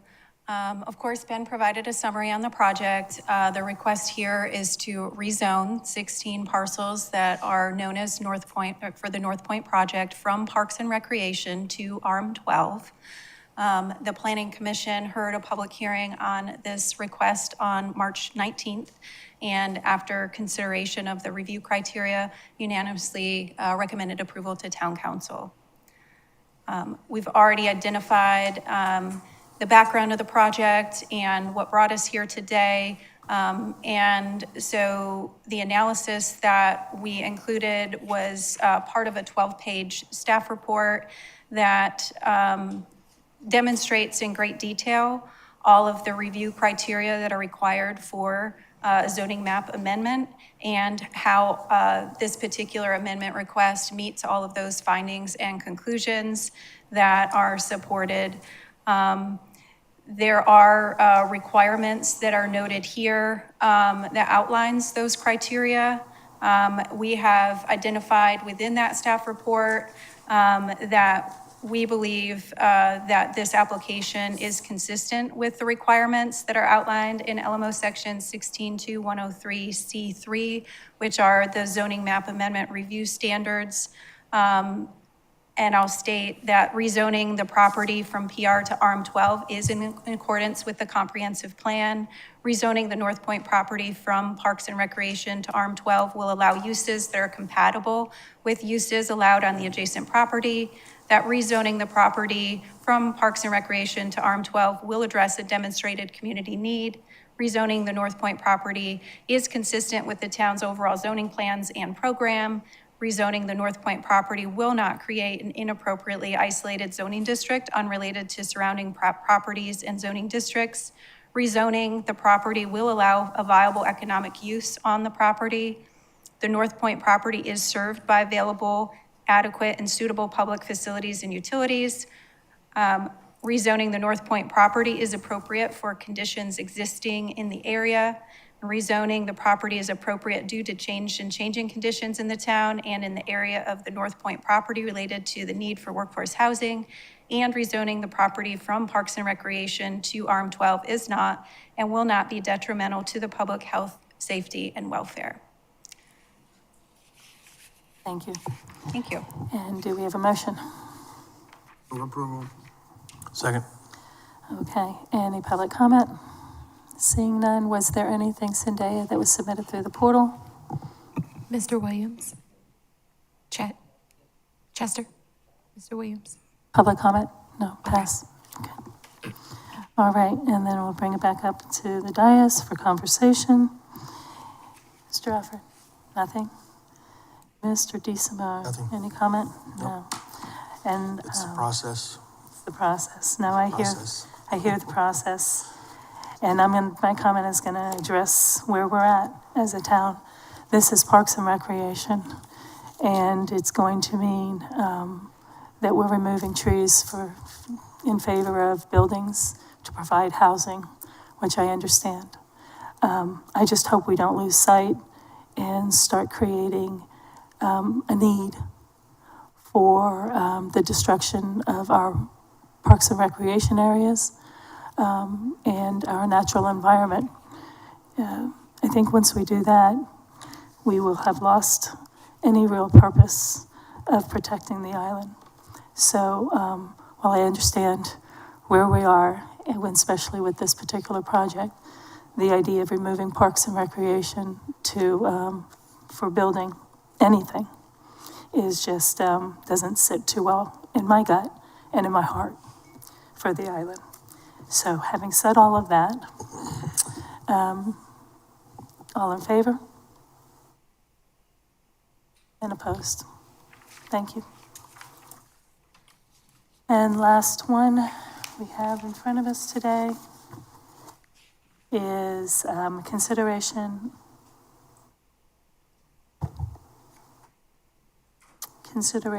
of a resolution of the Town Council of the Town of Hilton Head Island authorizing the execution and a non-exclusive drainage and utility easement agreement from Beaufort County for property located at 55 Gardner Drive. And Sean Collin, our Assistant Town Manager, is back. That was the last one, right, Missy? Madam Chair, I think there were two. There's one more. I think there's one or two more before we're getting to this item, but I'm happy to handle my item if you'd like to hear mine first, but it Yeah, was. It's item is that D. or we can just wait. There are a couple more. I, for some reason, do not have the packets in front of me, so I'm gonna read Item from the D. prompter. So, Missy, if you'd like to continue, sorry, Sean. And so it would be D, right? Or are we on D? Correct. Yeah, consideration of an ordinance of the Town of Hilton Head Island to amend Title VI of the Municipal Code of the Town of Hilton Head Island, the Land Management Ordinance, to amend Chapter 16.5, Development and Design Standards, to add a new Section 16.5.117, Construction Management Standards for the Town of Hilton Head Island, South Carolina, and providing severability at the effective date. And Missy Lewick, I apologize for stepping over you. I do recall reading it, but for some reason, I don't have the packet, which threw me off a little bit. Go ahead. So before you, yes, is an amendment to consider adding construction management standards to the land management ordinance. The Planning Commission held a public hearing on this matter on March 19th and also voted unanimously to support this amendment moving forward to council. Again, this is all part of the LMO amendments plan. That's part of strategy number 1, the growth management strategy. We did meet with council at a workshop in September to talk high level about this potential amendment requiring a refuse disposal plan, parking plan, site management plan, access management plan, and require that sites be secured during named storm events. And this amendment does all of that. That's before you. We recognize that construction projects do have impacts that are felt by both the residential and commercial community in the immediate vicinity where that construction is occurring, but also understand that construction brings a lot of positive benefits to our community as well. And so we wanted to balance those positive outcomes with construction and the need to minimize those disruptions by providing these construction management standards For the purpose of this ordinance, we talk about tropical cyclones and wanted to clarify that they include tropical depressions, tropical storms, and hurricanes that are determined by the National Hurricane Center. So this ordinance for construction management standards references the recent amendment that was made to the noise ordinance in the noise and hours of operations. It also references our current practice for stormwater discharge, which meets the requirements that we upheld through our NPDES process. That it provides site cleanliness and refuse requirements. It provides requirements for traffic and parking, as well as site management, both at how we protect trees and ensuring that there's minimal impact on adjacent properties. And then as all sections of our code, it references how this can be enforced, which is in Chapter 16.8, which is how we handle enforcement throughout the land management ordinance. The amendment is summarized in this analysis table. It really outlines exactly what I just covered at a high level. Again, the noise ordinance is provided by reference. It provides reference to how we handle stormwater. And then again, the refuse and site cleanliness plan requiring a refuse disposal plan is a requirement that provides for the disposal of all trash, as well as site clearing, construction, and demolition, debris and waste material. That's a requirement now, and that there is a refuse disposal plan that contains a cleaning schedule, and that the designated disposal area is labeled on their erosion and settlement control plan, and that they have these plans on site. Additionally, there's a requirement for site clearing and demolition refuge and debris that has to be contained in a manner that prevents contamination to adjacent properties and wetlands. Also that it's required that your trash and debris and construction refuse is stored to prevent safety risks or danger. There are requirements that prohibit loading and unloading and storage within any right-of-way or public property as well. There are requirements for your trash and site clearing and construction debris be hauled away and disposed of in accordance with applicable laws, but no less than one time per week. And then it also identifies that mud, dirt, and debris that's deposited on a street, lane, crosswalk, sidewalk shall be removed on a regular basis and at all times if it creates a nuisance.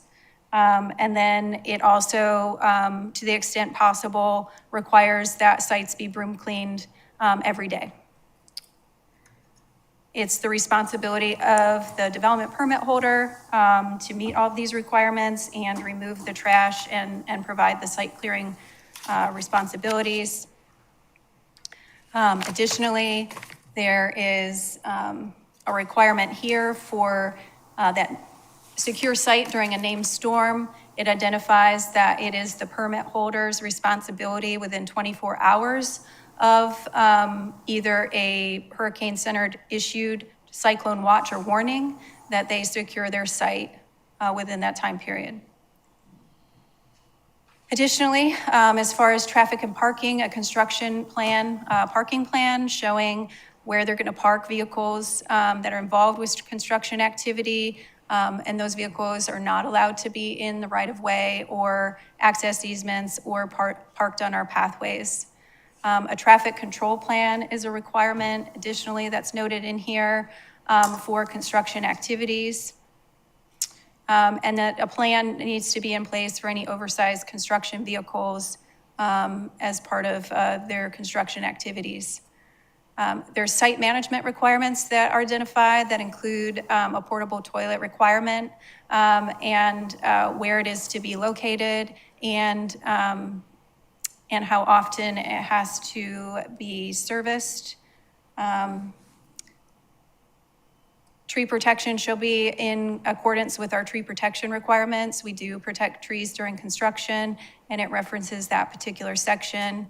And then additionally, if there are utilities that are needed or on-site equipment that are required for construction, that those locations are shown and depicted on the plans during the development review process and located as to have the least possible impact on adjacent properties. And then the amendment again references that enforcement section within our code. As far as nonconformities, this applies to new development and construction practices and would not create any new conformities. As with all text amendments, there are review standards, and we have identified how this particular amendment meets that review criteria and have been outlined here.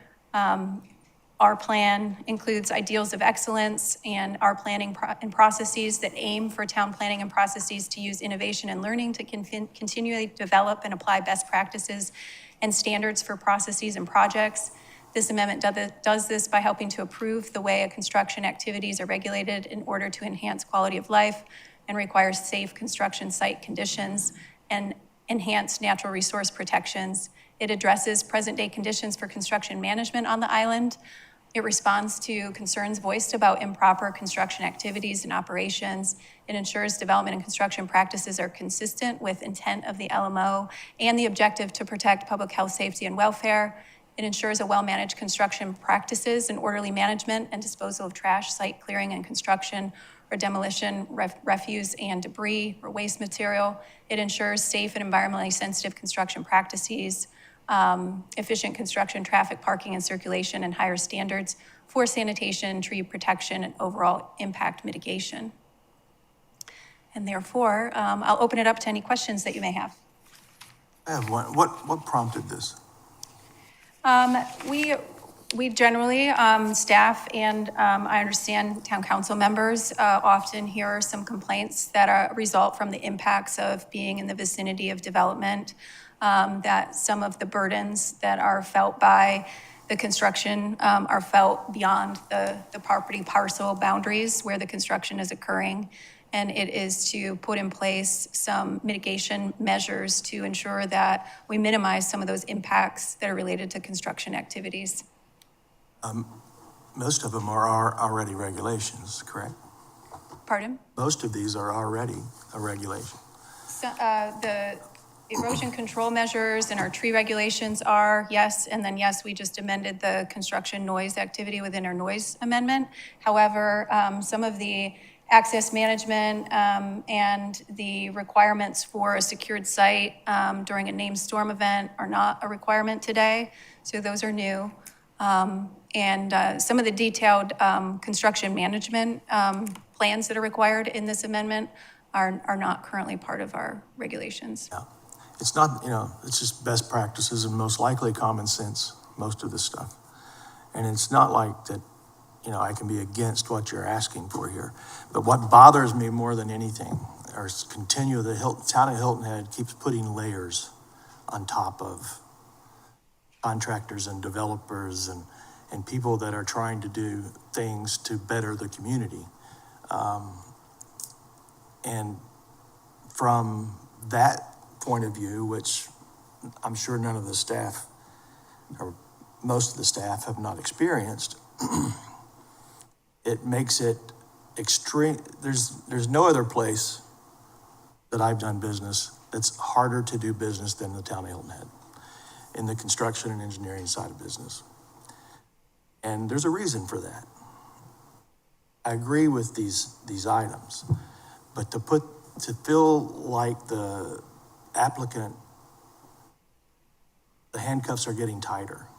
And what happens is that you might not be thinking of, or it may not make a difference to most people that make up the rules, is the price goes up.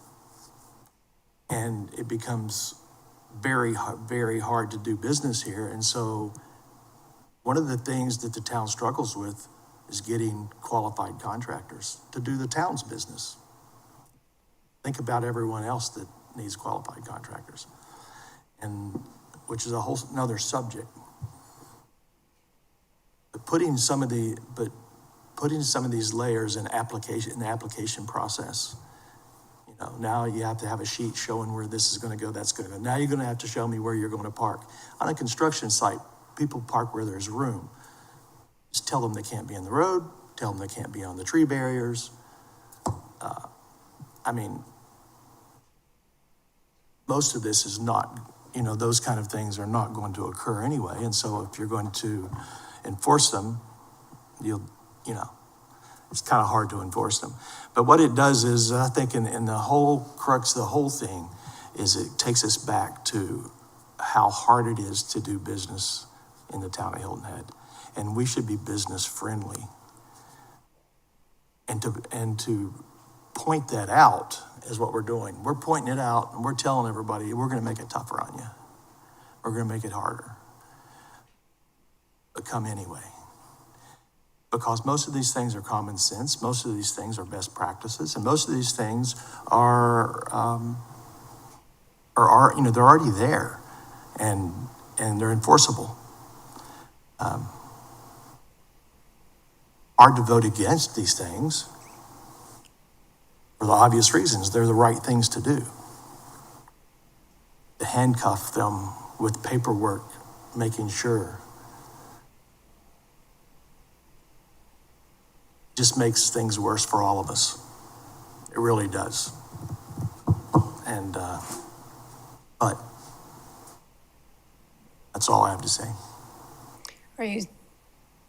Were you suggesting then that this shouldn't be an ordinance amendment, but Yeah, policy? I mean, like I said, it's something that, how do you not vote in favor of these things? Because they should be done. I agree, 100%, these things should be taken care of. But it's the connotation of the handcuffs that you're putting on and another layer of in the application in this process that's already so difficult. You know, I'm obtaining a demo permit right now and I'm 1 month into it. I used to come over and get a demo permit and walk off that afternoon and go tear a house down. It's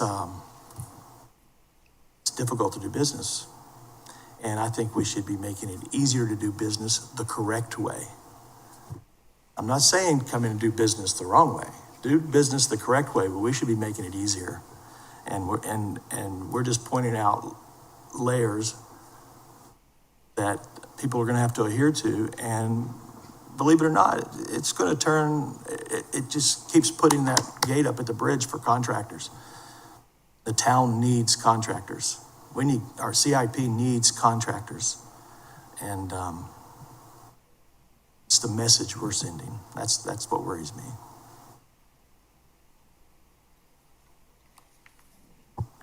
Steve, any comments on this one? Okay. Ms. Becker? Would you like to join? Thanks. Welcome, Councilman Brown. First, I guess I have a question for staff.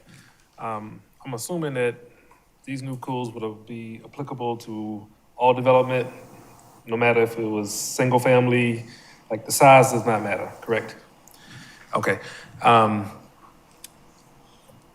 agree with Mr. Decimone on this. Obviously, we have had some bad actors when it comes to some of the major developments that have taken place here on Hilton Head. And for a smaller development, I'm gonna use that example, when you're starting to ask someone to produce a plan as to how you're going to park, how you're going to dispose, where the dumpster's gonna be, where the porta potty's gonna be, and all that stuff, is that just on the back of a napkin? Or is that something that you're asking a professional to provide? Because that does increase the cost over time. As far as direction is concerned, I just offer to the committee that we sort of think through this idea of it being an actual plan, and we just focus on the expectation of what Mr. Decimone's calling common sense, but I think there has been some folks that have been able to creep because there's nothing in place. But I think we may be going just a little too far on this as I, think through it and how it's going to be applied to different scenarios, my opinion. Thanks. Thank you. Well, I think there was a good question in there with regard to, is this a back of the napkin, or is this something someone has to hire someone to add to an application?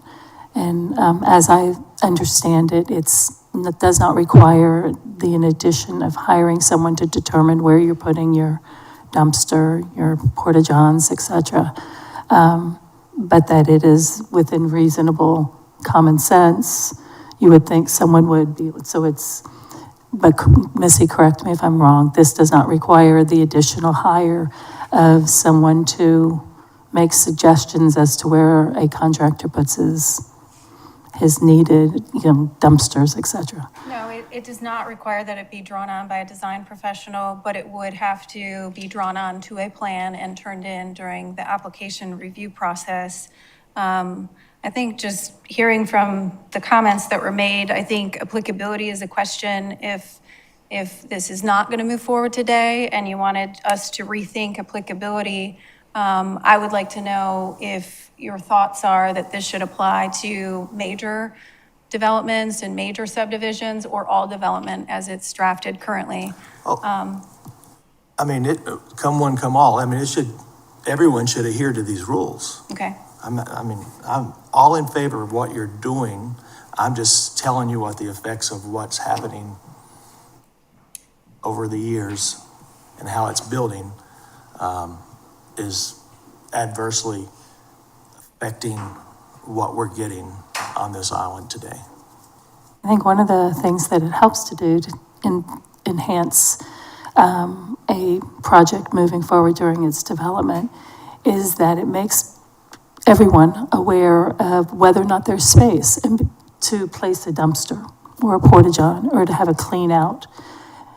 Because we don't have, I'll say it the other way, because we do have development that overtakes a single-family lot, for instance, where it's left with no land for folks to park, contractors to park, or to put their necessary dumpsters and the rest that we keep talking about. At least this highlights to them, you have to have a plan, because you can't go in there and have it hanging out on the street or impacting the roadways and the traffic through the community. And it is common sense, 100%, you're right. And it should be in everybody's mind a best practice to think these things through and prepare for them. This just kind of memorializes that for those who don't, please make it obvious to all of us where you're placing and how you're going to manage your job site. And that's really what it's about, it's managing a job site. I mean, I would hate to see the town turn someone down because they can't give you a plan where they're gonna put a dumpster. I mean, there's a lot of renovation going on, especially in apartment complexes, that you can't keep that dumpster on that person's property. It's impossible. So, and there are homes the same way. And so the way the contractor handles that is that device shows up and they load it from the street and it leaves. So it breaks that rule. But it's kind of the only way it can be done sometimes. So when the person fills out their application and they say, well, there's no location for, Singleton Beach, for instance. Those houses are this far apart and the driveway is the whole front. So where do you put a dumpster? So you deny that permit because there's no place for them to draw it on the plan. Those things are going to happen. Mm-hmm. And so they're using best practice and common sense to get rid of the debris. But there's nothing in writing about best practice and common sense. So, but to put that in there would, and that's just one, would be an issue. So I can see areas where the people couldn't get or long delays in getting their permits because they have to somehow lease a piece of property next or get a permission or from a neighbor or something just to get the ability to get rid of the debris. And that's just one item of many. You got delivery trucks, you have, that have to run on sides of the road and deliver through one yard into the other because there's no access. I mean, there's a lot of this happening that gets worked out in the field because it's just common sense and best practice. So, Thank you. So I think we have a motion that's,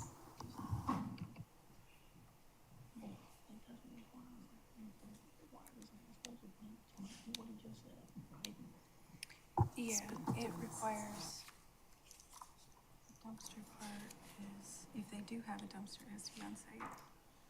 Disposal plan, and then construction. there's a delay for anyone who's I just think that listening. the text actually already encompasses what you just described. does it? I mean, if you're gonna have a dumpster, you have to say where it's gonna be. But if you look at C1, it talks about a refuse disposal plan that tells you how you're going to get rid of the refuse and disposal. Well, Meaning if your plan is that you have an area where you place it and then you bring the truck by and load it in and take it off, that is a refuse disposal plan. okay, Okay? all right. I mean, I agree I with mean, you. I if just you're gonna, don't, if I you're just gonna don't ha- want it what to be, What it I says would is if not you're like, gonna have a dumpster, you have to tell the town where it's gonna go. I would just, well, that's just one of a lot of things, but I would just not want to see it be a hang that you got to take 3 or 4 days to make proof before you can even get to the next step, because we've got those steps in there, you know. And like I said, I gave you a reference a minute ago. One of the things the town didn't insinuate is that you need to have ARB approval. Well, ARB approval is asking things that the town's not requiring. If you hadn't have said you have to have our ARB approval, then it would have been much easier. So, and we're talking about 2 different subjects, but I hear you, Curtis. Okay? I hear what you're saying. Okay. It would just be the staff that was either gonna make it, they can make it hard on you, or they can make it easy on you. Right? Yes, Okay. but I mean, as far as it goes, I think has more flexibility in it than the previous discussion was suggesting. Sure, it's just another layer, though. Right? You Well, gotta it is fill out, a- you gotta well, fill out the well, form, well, you it gotta is turn a in the layer. You plan. have to fill out a form Yeah. and produce your plan. Yeah, I know. It's just another layer, and, you know, on top of another dozen that are already there, so.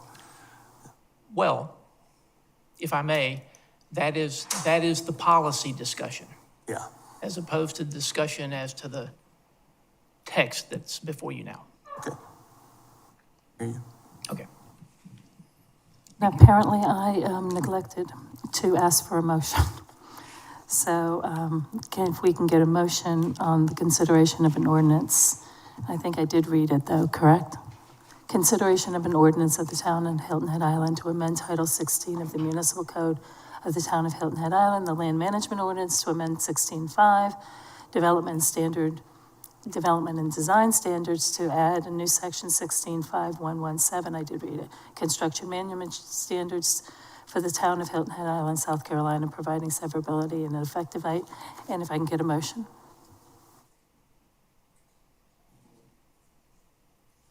Have to second your own motion. Okay. And I'm passing the gavel so that I can second the motion. And now, all in favor? So, public comment? No, public comments. Chet, did you have a comment? No. Was there anything through the portal? No, ma'am. Okay. Did you vote? We have not voted. Any additional comments from the dais? I just think this thing, as we are today, it's an enforcement issue. It's already there. And if someone's complaining, staff needs to go out and enforce it. How does this change that? All it does is it makes them turn in another piece of paper saying where the dumpster was going to be. So what if when you get there, the dumpster's on the other side of the yard? Do you find them? So, or is this really just to say, hey, we've laid another piece of this on you to satisfy neighbors that are complaining? And we can say, well, this is what we did to fix your problem, which it's not going to fix the problem. There's still going to be violations. I think it's more That's the what I mean concern by of, it. We're just layering on top of stuff that's already existing, it's already in place. We are already doing these things daily, and if they complain, they need to be enforced.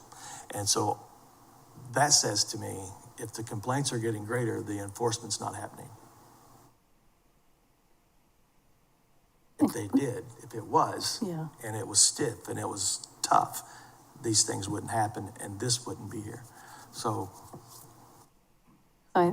So the way I read it, Steve, is that it's not so much, whether or not a dumpster is on a specific location as the plan or on the other side of the yard, but it's really to ensure that people have thought through where they're going to put what they need to do their building, et cetera. And that we don't end up with situations where dumpsters are out in the street causing problems, and we have more help on the way. Hi, Sean. What, did you want to talk to us, or? I do want to make a comment Okay, if I. sure. Sean Cohen, Assistant Town Manager. We have two of our code enforcement leads here. We have the LMO official, we have our Public Safety Director. I agree that a lot of this, we already have the ability to enforce.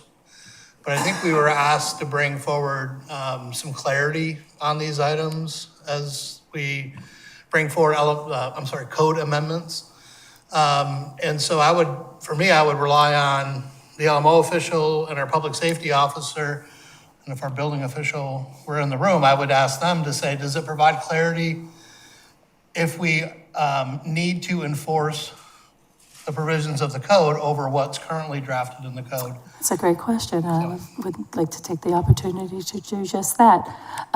Missy, you're at the podium if you'd like to join in the conversation, and our Director of Public Safety, Bob Umbridge, if you'd like to join in the conversation. I hold this Well, up. I would say that this does provide additional clarity in one particular section as it organizes all of the requirements for construction site management. Right now, there are pieces and parts of this throughout various sections within the code. This organizes it all in one place and provides that additional requirement. Yes, it's a best practice where we do communicate when we have a named storm and ask that all open projects do secure their site, but we do not have code language that we can lean back on for that requirement to be met. Of course, it's a best practice. Yes, I think everyone who's doing business on a job site wants to maintain a clean and organized construction site and be a good neighbor. This provides a very clear and organized avenue for myself as the LMO official and Mr. Bromage to assist with making sure that the expectation is being met out in the field. And we regularly have a list that we provide to code enforcement. They do travel around along with our building inspectors to a number of active job sites on a very regular basis. And this just allows, again, for our enforcement officers and our inspections team, one place in the book to look for how sites should be maintained. So I believe it does put it in a much more organized manner in one place. Thank you. Director?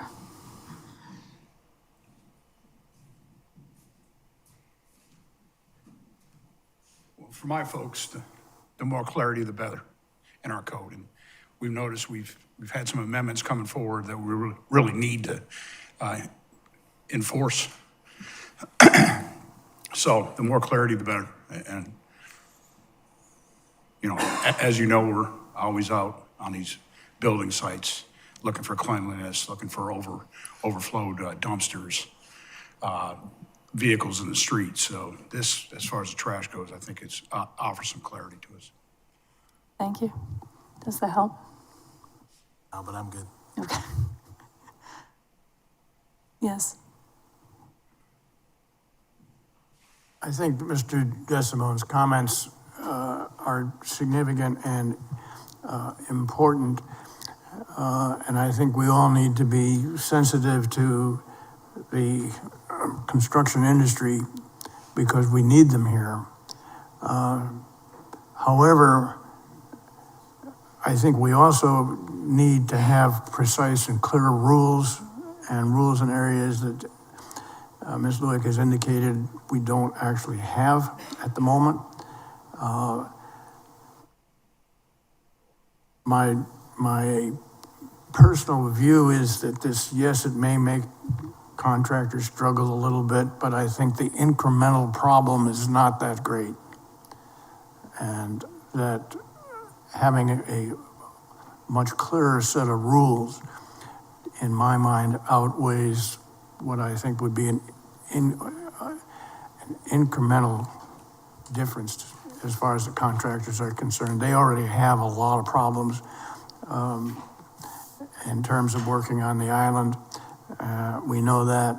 How much more difficult these would make, I suspect they will make some difference, but I think that difference is outweighed by the benefit of having much clearer and more extensive rules. I don't see an issue with the contractor signing his permit and these rules being in his permit. You know what I'm saying? They're there. But the additional things that the contractor has to supply on top of that, I mean, everyone said you have to have your dumpster on your property. Okay. Why do I have to show you where I'm going to have my dumpster? And as minor as it, as you out in on the outside world think that is, as minor as that is, that's how fragile this situation is with our community. This is what keeps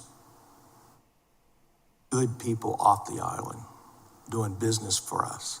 And you may not think that's the case. You may go, oh, this is so minor. But it builds and it builds and it builds. And when the person says, I'm coming to pick, well, you never turned in your so-and-so, you got to get that done. Oh, that's just another thing. So it takes them another day and they got to get a site plan, they turn it in, another delay. We need to be spitting these things out fast and properly, and they need to be doing their job properly, and they need to understand. And if it's all verbiage and they sign it and they make them read it and check it and sign it, I think that's great. But to add another piece of paper into their submittals is almost like a straw that breaks the camel's back, although it seems so minor to you. And it's minor to me, but to a lot of people it's not. And I hear it. I've been hearing it for 40 years. Thank you. I just wanted to comment that this is what I love about our committee system. These are the type of debates and conversations that this is totally appropriate to have within the committee. And so while it may be taking us a few extra minutes, I really think that this is really time well spent. So thank you to everyone who's contributed. And we're going to call the vote now, and all in favor? Opposed? All right. Thank you, and thank you for the healthy debate. Consideration of an ordinance of the town of Hilton Head Island to amend Title 16 of the Municipal Code, the Land Management Ordinance, to amend the current design regulations and requirements for open space and pathways in major subdivisions to include section 16.3.104, 16.3.105, 16.4.104, 16.5.103, 16.5.104, 16.5.107, 16.5.115, 16.6.102, 16.10.102, 16.10.105, and appendices A and D for the town of Hilton Head Island, South Carolina, and providing for severability and an effective date. Missy Lewick, Director of Planning, thank you again. Okay, so this amendment before you is an amendment to require open space and pathways within major subdivisions. We held a public hearing with the Planning Commission on February 19th, and then they provided a motion and voted on March 19th and recommended approval to Town Council. This again is stated as part of our LMO amendments plan, as part of the growth management strategy. With all of these priority amendments, we did bring them to council in September for a workshop where we discussed a number of items before these amendments were finalized. But ultimately, we talked about design regulations and requirements for open space and pathways in major subdivisions. At that workshop, we were told and given direction to clarify the definition of common open space, remove detention facilities and natural water bodies from the definition, adding docks and boardwalks to the definition, remove the calculation of remnant open space that provides no value, clarify the language and additional design standards for common open spaces to require higher quality design and improved functional access, remove adjacent street and use buffer credits from open space calculations, and require pedestrian connectivity within subdivisions, and require connections to the town's multi-use pathway system.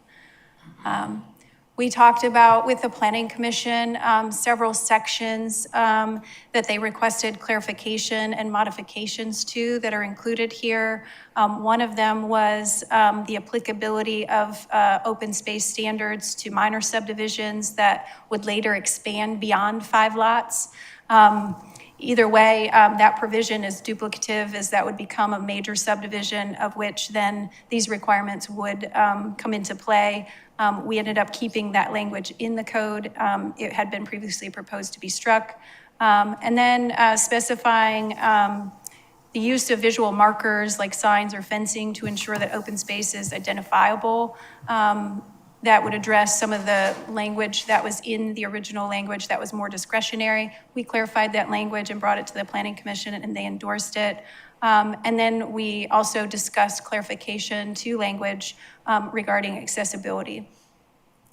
So the amendment overall is a result of subdivision requirements that are not necessarily meeting the desired outcomes that we've established as a community, and concerns that recent developments don't align with some of our community development standards.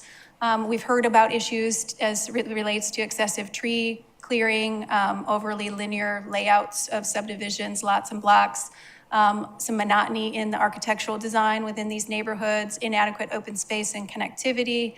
And we have subdivision regulations that are included throughout our code, which does lead to a complicated regulatory framework that has to be addressed during plan review.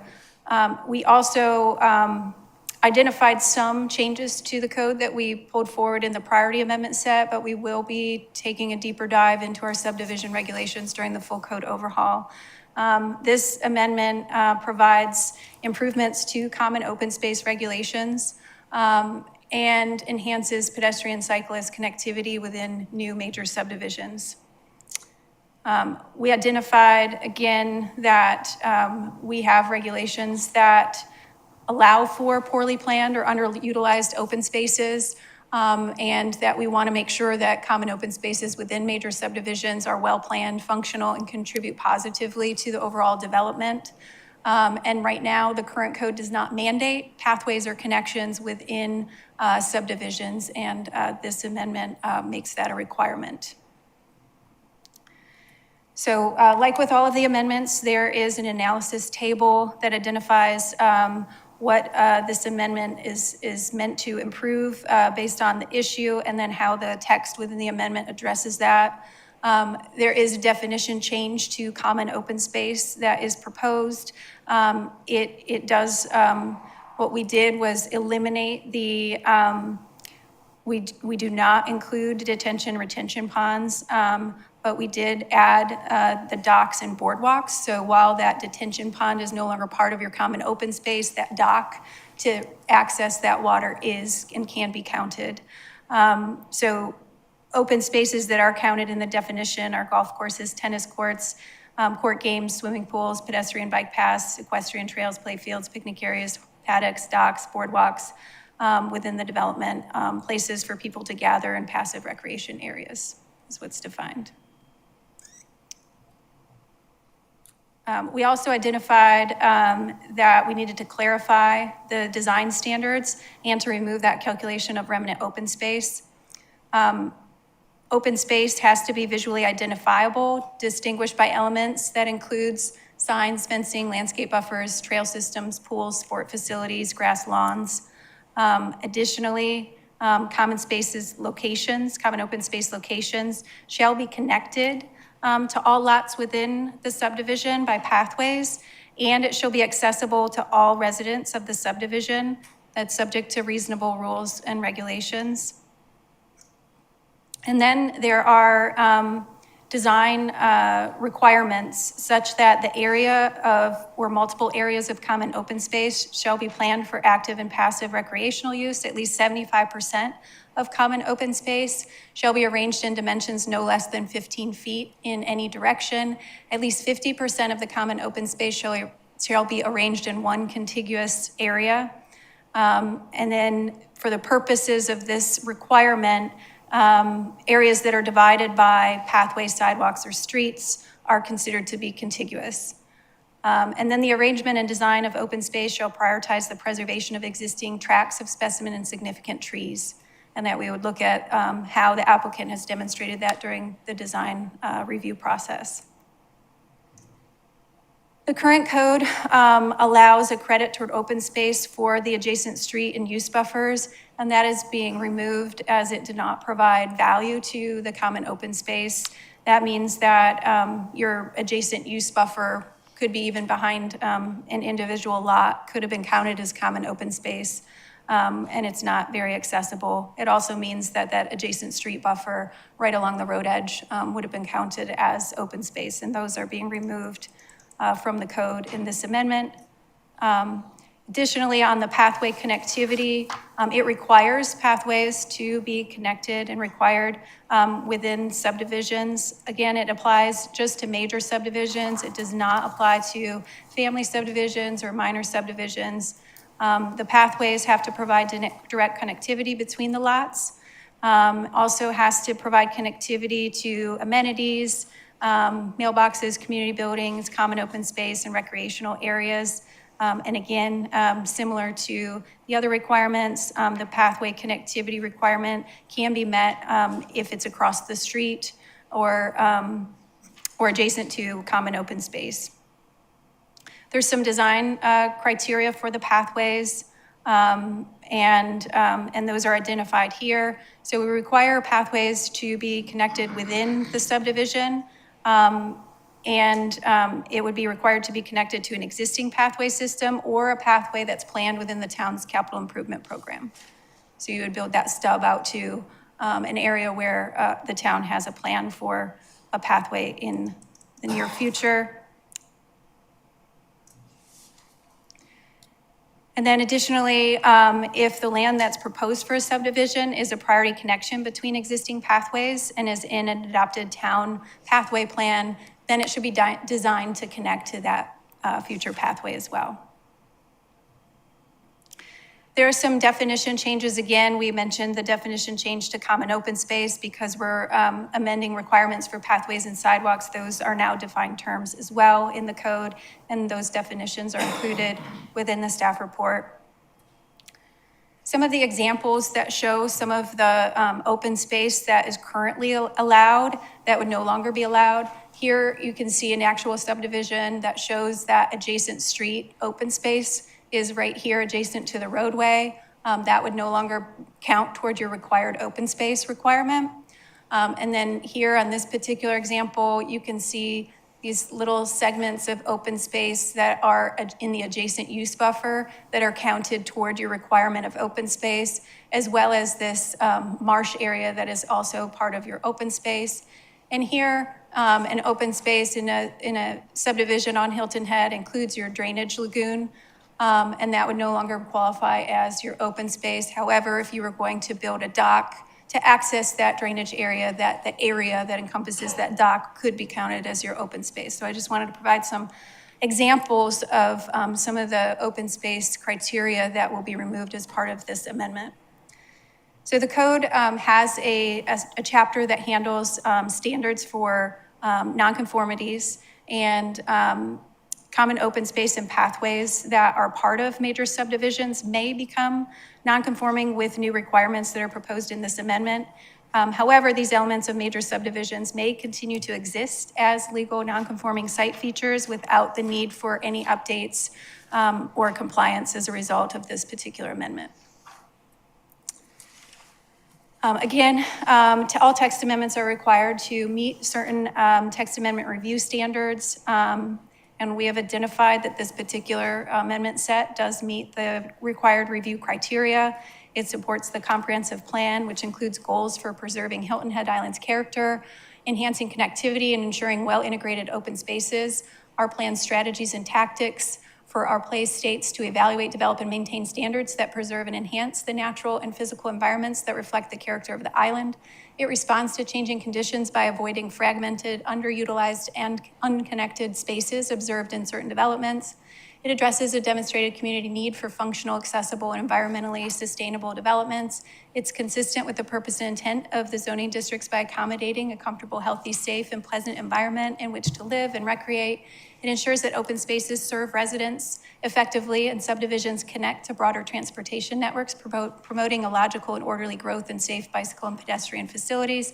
And it minimizes adverse impacts on the natural environment by preserving common open space and natural areas in major subdivisions, and promotes non-motorized transportation options.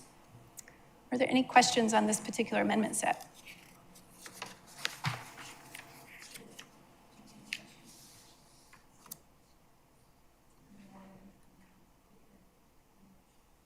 Move approval.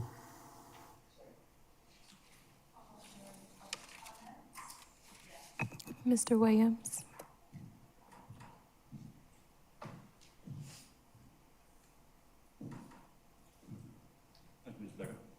Chester Williams. First of all, the way this is presented, when you look at the proposed ordinance, is it's somewhat misleading. The proposed ordinance, section 1 says that newly added language is illustrated with double underline and deleted language is illustrated with strike through. And when you flip through the exhibit, the only thing I see right off that is double underlined is in 16.5.104C3. But not most, a substantial portion of all this is new language, and it's not marked as double underlined. So it's difficult, it's impossible to read the proposed ordinance and understand what's being changed. That being said, if you look at 16.5.104D2, the common open space shall be accessible to all residents of the subdivision development, subject to reasonable rules and regulations. Whose rules and regulations? If it's the town's rules and regulations, then it's got to be in the ordinance. If it's an owner's association's rules and regulations, well, then that's what it ought to say. Because there are some POA covenants that I've read that, for example, deny an owner the use of common elements if they're delinquent in the payment of their assessments. So you don't want to set up a situation where the town says it's accessible to everybody, but the applicable covenants say, no, we can prohibit you from using it. So it needs to be clear. And then if you flip a couple of pages back onto page 183 of 218, having to do with pathway connectivity, sub E, there's been a lot of, over the last 2 years or so, well, let's get all the subjective terminations out of the code and make it objective. But here it's saying that the official may approve a sidewalk, and the official may determine that if it meets these criteria that are set up, then it ought to be shall approve. Because when you use the term may instead of shall, then that sets up a situation where, and I know that Missy wouldn't do it, but I don't know who's coming after that. You can say, well, it says I'm the LO official that says I may approve it. I don't particularly like what you're trying to do, so no, I'm not going to approve it.